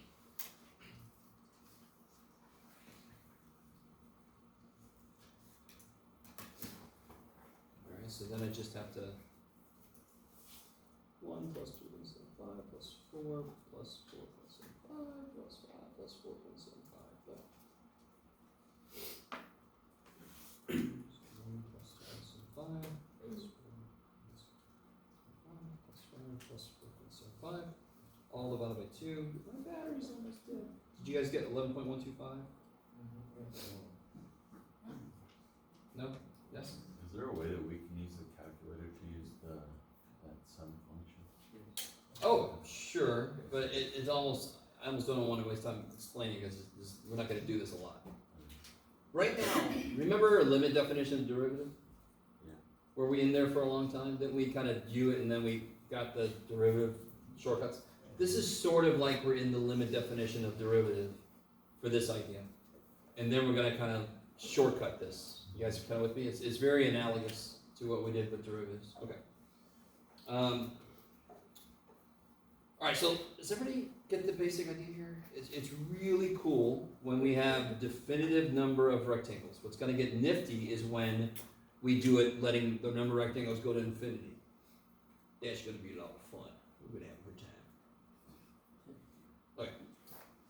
This guy, a lot of this work is going to repeat because I'm going to use these heights again, yes? So just notice, whenever you have a problem with what's right and left, you've already done most of the work for the next part. But where's my first rectangle's height going to depend on for right endpoints? So let me draw in my 1.5, 2.5, 3.5. Okay. So when I go to draw my first right, do I put my pen on 1 to do a right endpoint? No, I put my point here and then up, back, up, back, up, back. I think we get it, Jeff. Stop talking. No, I won't. Okay. Is that an over or under? Over or undershoot? Overshoot. In fact, do you see how they kind of fill each other in really nicely? So when I average these, I should get really close to the right answer, is what it feels like it should do. So let's find out. Real quick, do you all see the first height's going to be f of what? What's the first height of the rectangle? F of what? 1.5. Do you see how I'm not going to use this? I'm going to start here. What's the height of the last rectangle going to be? F of 4. Do you see I'm going to just take this first dude out and add f of 4 at the end? Do you all see that? So again, up here, this was left endpoint, correct? The first rectangle's height was based on the left side, f of 1. Now the first rectangle's height is going to be based on f of 1.5. The last rectangle's height was based on f of 3.5. Now it's going to be based on f of 4. So I desperately want you to understand it's going to be basically all the same shit, except I'm not going to use that guy, and I'm going to add f of 4 at the end. If you don't understand what I'm saying, just redo all of this. But now with these. That'll take you longer, but you'll get there. So I can just do this, 1/2 of. Now I'm going to start here. But then I have to add f of 4, correct? So it'll be 1 plus 2.75. No, Jeff. Do what you just said. It's going to be 2.75 plus 4 plus 4.75 plus 5 plus 4.75. So that's 1, 2, 3, 4, 5 triangles, rectangles. Does anyone know what this number is going to be? You know it, you know it, you know it. Do you guys see why this is parabolic? What did the numbers do? Did they go up and then start coming back down? Perfectly symmetrically. So of course, what's the next number? 4. 4, 4.755. Turn around, 4.754.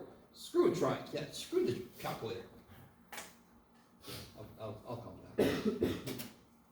So again, if anything I just did, if this made sense and this didn't, just do this the exact same way you did up here. I'm just trying to show you a shortcut. Yeah. Is calculus otherwise known as analytical geometry? Yeah, part of it's analytical geometry. Yes. I thought this is a good example of analytical geometry. Oh, hell yeah. We're analyzing the hell out of geometrical objects. Exactly. And now I just got to do that. So, shortcut would be, I took 1 away and I added 4. So I added 3. I added 1.5. So there should be 12.625. Did anybody do this yet? I know, you all have calculators. Who cares? Good job for you, Jeff. You can do it in your head. I got a calculator. Ha ha. Okay. This was an overshoot. This was an undershoot. And the numbers bear out that witness to that, right? So what is a good estimate then? They're both good estimates. What's a better estimate? How do you average these two numbers? What do you do? Add them up, divide by 2. Yeah, blah, blah, blah. So what do you get? 11.875? Is that? Okay.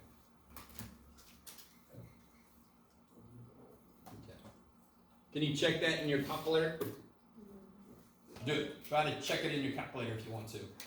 Do what we did earlier with the funky, weird-ass elongated S, right?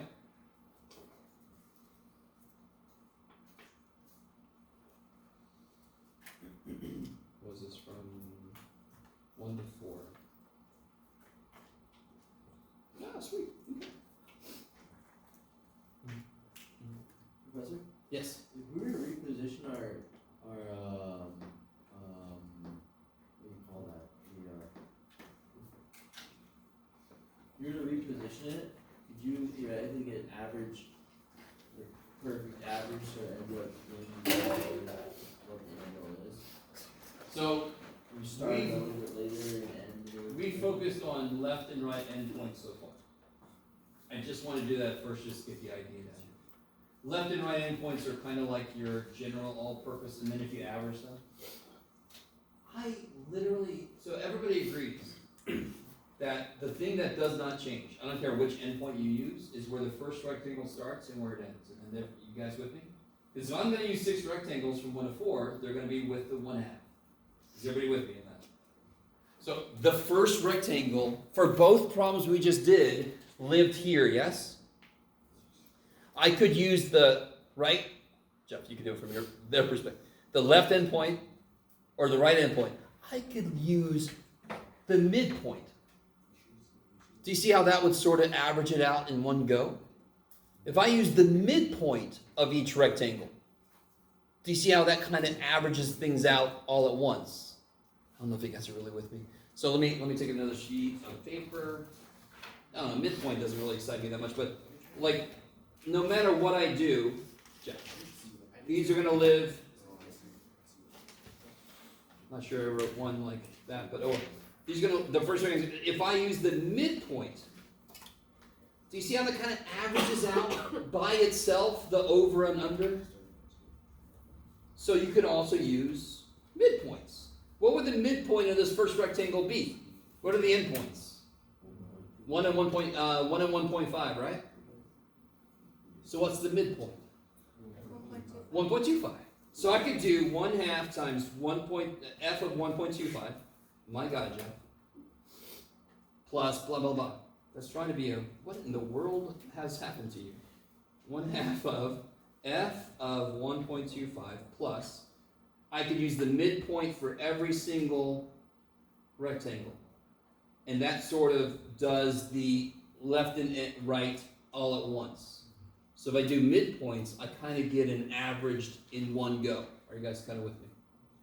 To be really honest, I could use any freaking point I want to in anything. I could use this point for this this rectangle. I can use that point for this. I just need any point inside that range for that rectangle to figure out the height. And I'm still going to end up with a decent estimate. I don't know how you guys do. Does it make sense the left and the right could end up being over under? And then average in. Midpoint sort of does all that work at once. Yes? So, I'm kind of confused on like how you make sure that, how you know like when to stop drawing up so high. Exactly. It's all right. So, the one thing that everybody right now completely 100% agrees with is that the width is 1/2 Yeah. for every rectangle on this problem, right? Right. So I know this rectangle is going to live. The first rectangle is going to stop at 1.5. Yes. If I use right endpoint, the right side of the rectangle determines how tall it's going to be. So if I draw from the right side and stop and then draw over, that's right endpoint.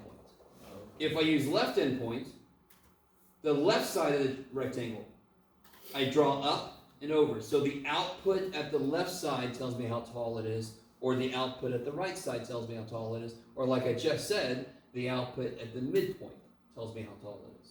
Okay. All you need is some value, some function output anywhere in there to tell me how tall that rectangle is. Maybe. So the really high view of this is put a bunch of rectangles in, calculate the areas, add them up, that's a good estimate. When you get to the details, okay, how tall will each rectangle be? Can I make it some kind of a repetitive thing I could do very quickly? Instead of everyone being just whatever you think. No, I want something more definitive. So they got left endpoints, right endpoints, big points. Okay, maybe. Okay. Now, this is so much. How you guys feel? I want to do an example of a shape that. Let's see. Do I want to do this? Yes. Okay. Well, if I do this process, I don't want to do it right now because if I do this process, let's say I have this this triangle here.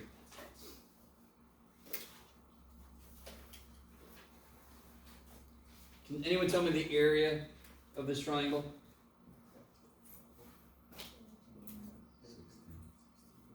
Yeah, so it's 1/2 the base times the height, so it's 2 times 8, 16. Is everybody with me? If I apply the process we just used with rectangles, left and right, I'm going to get 16. This is a well-behaved function. Let me see if you guys can pull this. What function is this?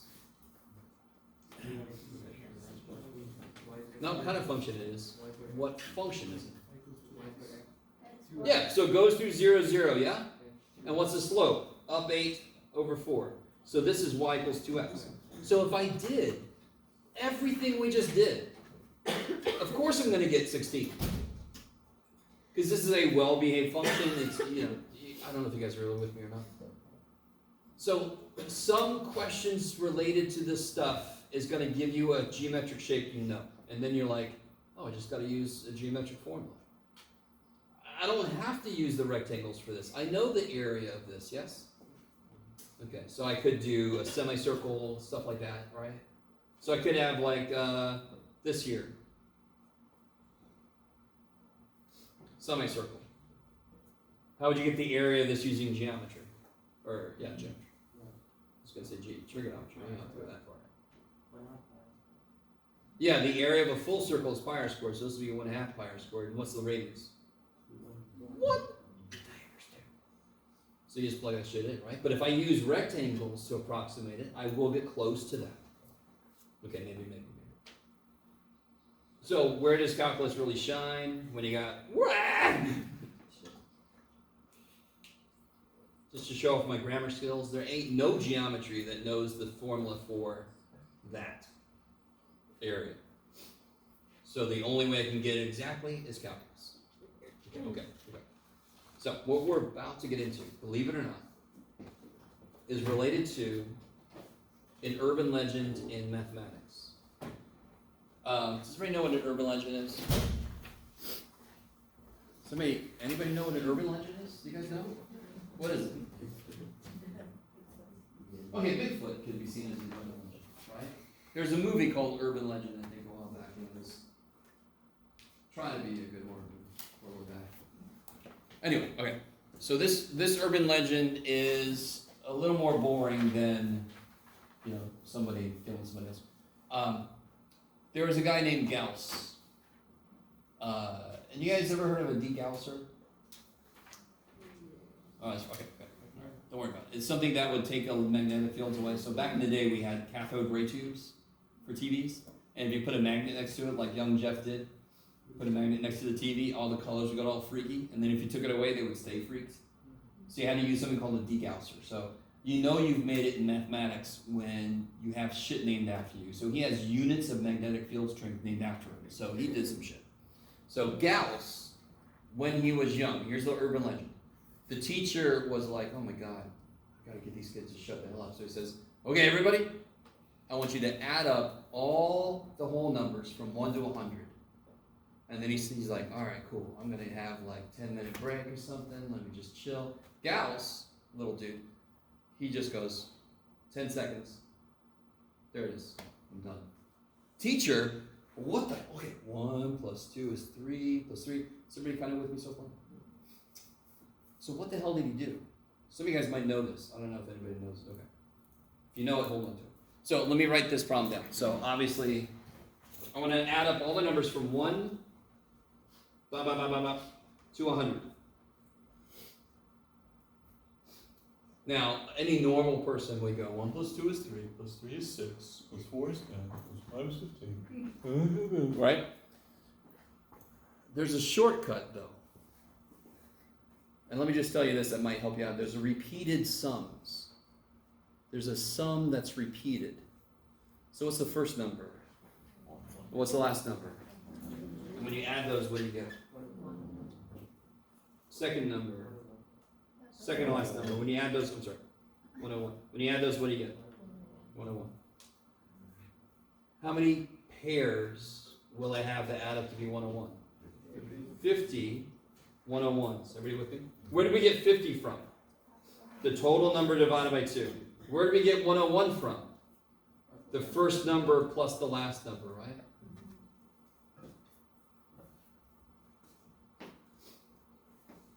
You guys got it with me still? And sure enough, what's 50 times 101? This is incredibly cool. 1010. 50 times 101? 50, 50. So, isn't that... Alright, did anybody... Some of you guys knew this already. But if you think about it, add the first 100 whole numbers up, and the sum is 50-50. I mean, come on. Come on. That's a little bit interesting. Maybe not cool. Maybe that's too far, but interesting. Yeah? Okay.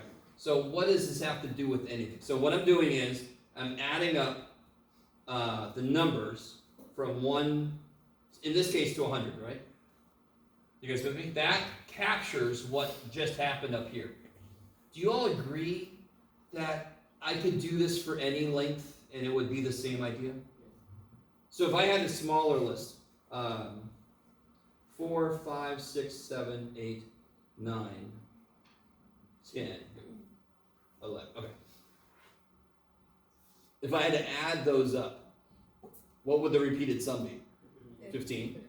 And how many pairs would there be? 8. 15 times 8.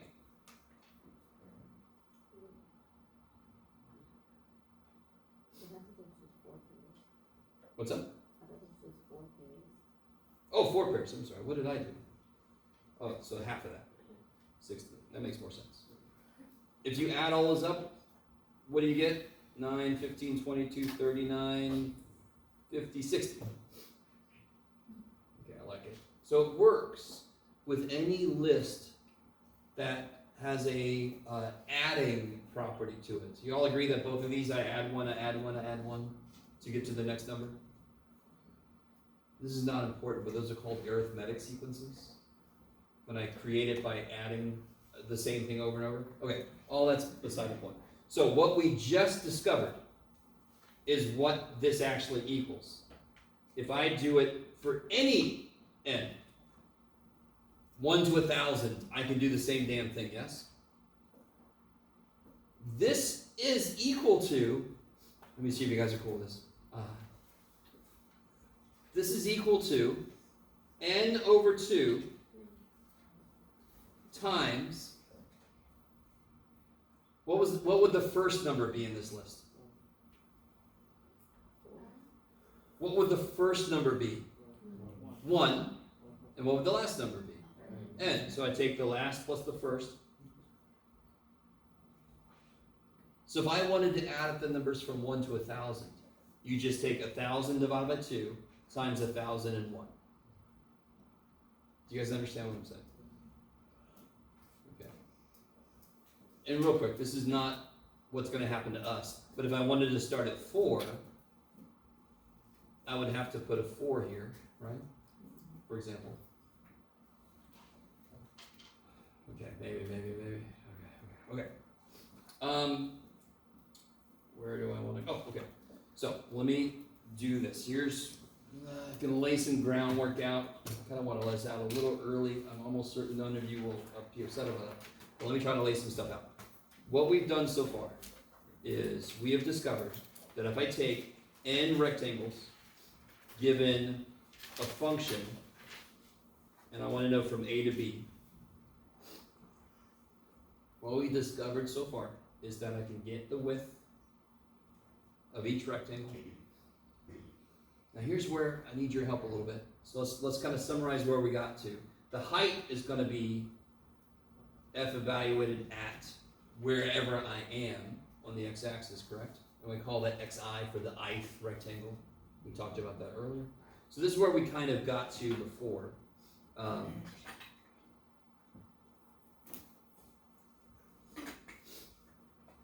we stop for a second. But now I want to be more explicit about xi. So let me give us something to look at here. See, I'm starting at A. Where would the first rectangle end? See if you guys are cool with this. We already know how far I go, yes? How far do I go? No. The end, the very end is B. Where would the first rectangle end? Well, how wide is every rectangle? Delta x, right? I didn't give us any numbers, but I know the width is delta x. It just is. So the first rectangle would end at A plus delta x, right? And the second rectangle would end at. So where would the ith rectangle end at? No, John.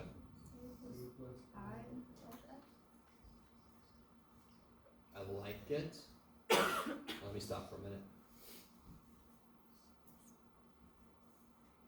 Is that okay?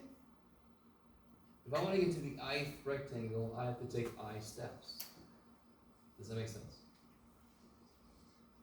So the end of the first rectangle, I take 1 step. Second rectangle, I take 2 steps. Ith rectangle, I take I steps. Sounds like an iPhone app. Is there music happening? Dude, pay attention would be best. Okay, at least turn the damn volume down. Alright, so I can now be a little more explicit with this. Because what is xi? Xi is this. You guys see that? This is x1, this is x2, this is xi. I know, this is where I really, this looks gross, but to get to where we just got was not hard. I want to get to the ith rectangle, I take I steps. How big is each step? Delta x. Does not look the way I want it to, but oh well. Getting there wasn't that hard. So I can rewrite this now as f of a plus I delta x times delta x.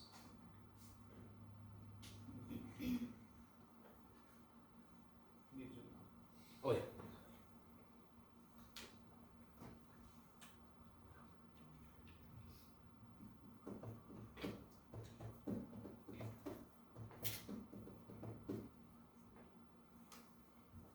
Okay. So let's do this. I'm thinking about when to give you this other handout. This might be a good time to do it. Is that the same damn thing? What have I done? It's the same damn thing. It's okay. You'll be alright. Yeah, okay. We're there. Okay, we're there. Let me do this.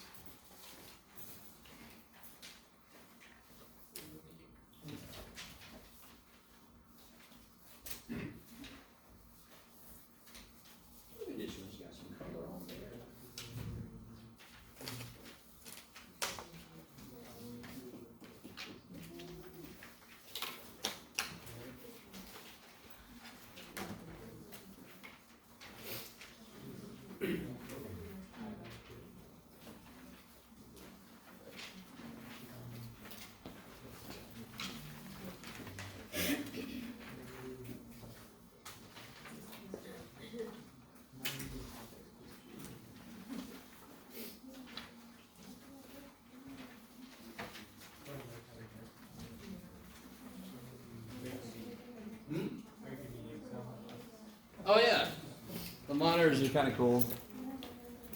I don't like overhead, but oh well. Everybody get one? Okay. So here's in a better, easier to read form of what I was just talking about. So there's all my rectangles, ith rectangle. Here's this stuff we did earlier. So this is the way to do the process, which is basically the process we used before with like 6 rectangles. So what we're going to do now is we're working towards letting the number of rectangles go to infinity. So in this expression, let me see, where have I put the complete expression? Oh shit, it's already here. In this expression, how many rectangles are there? You can do it, I know you can do it. How many? N. There's n rectangles. What is this doing? Yeah. So I've got that piece right there that I can calculate. And then I just take the limit as n goes to infinity. And you're all like, what the shit, man? Limits are, what? No.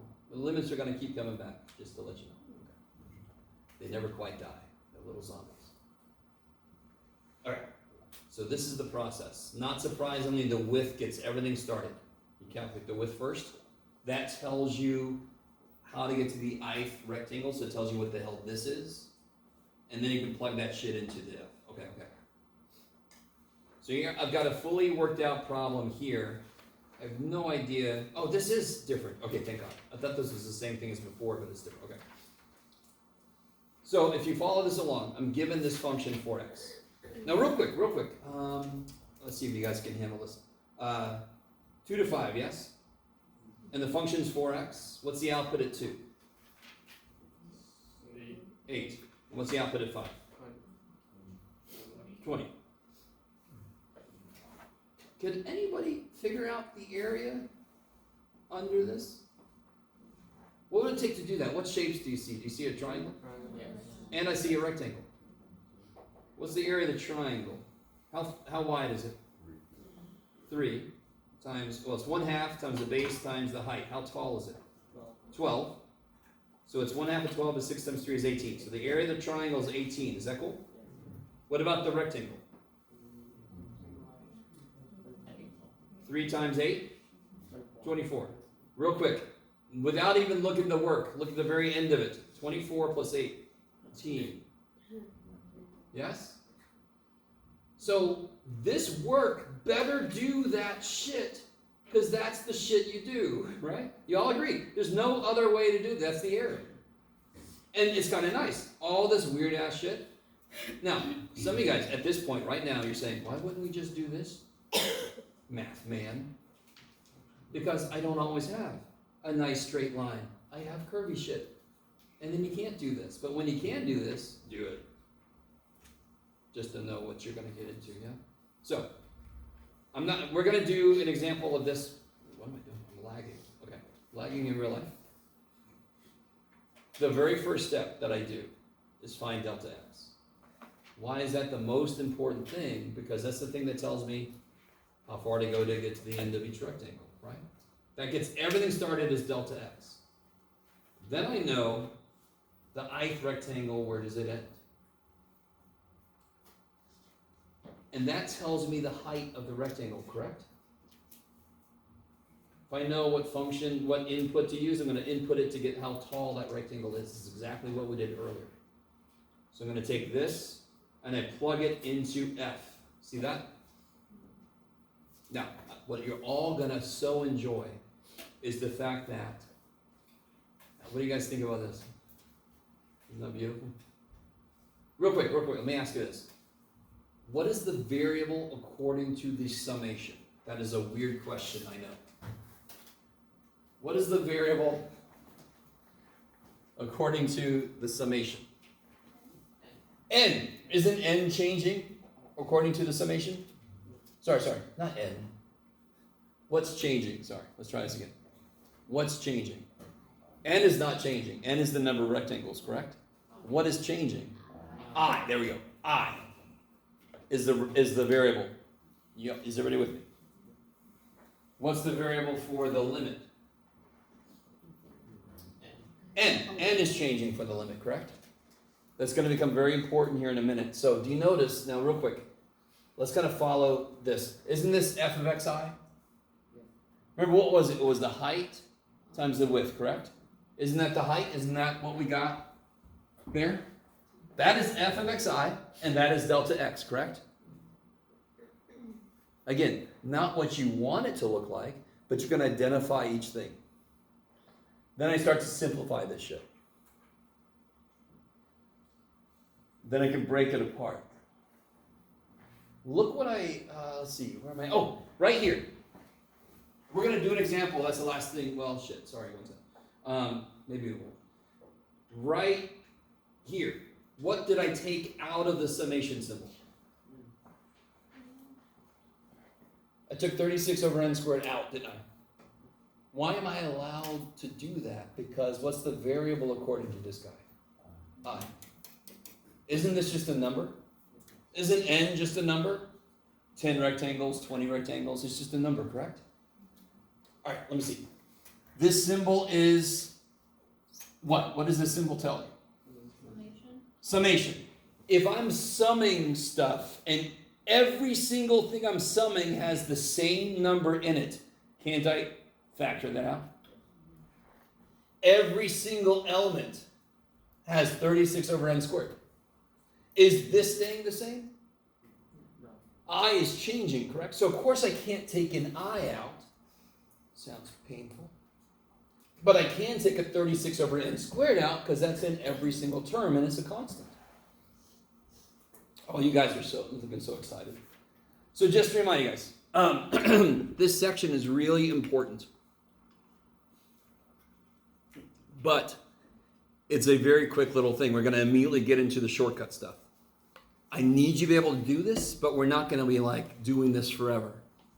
We're not going to be doing a ton of this. It's sort of like the limit definition thing. Okay, maybe.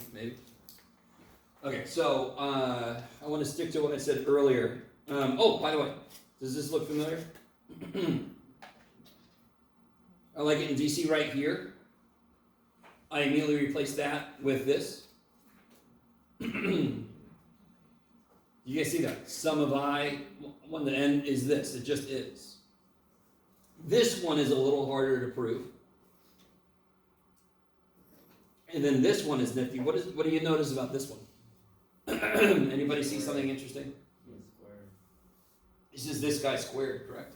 Yeah. There's no reason it necessarily should be. It's just the way it worked out. We did the proof, and there it is. So next time, I'm going to talk a little bit about these two, and then we're going to do a specific example of this. Something to look forward to. And of course, first thing is the quiz. And I'll make it official on, what is today? So on Thursday, I'll have a quiz on 4.8 and 4.9. Okay, you're welcome. I'll see you guys tomorrow.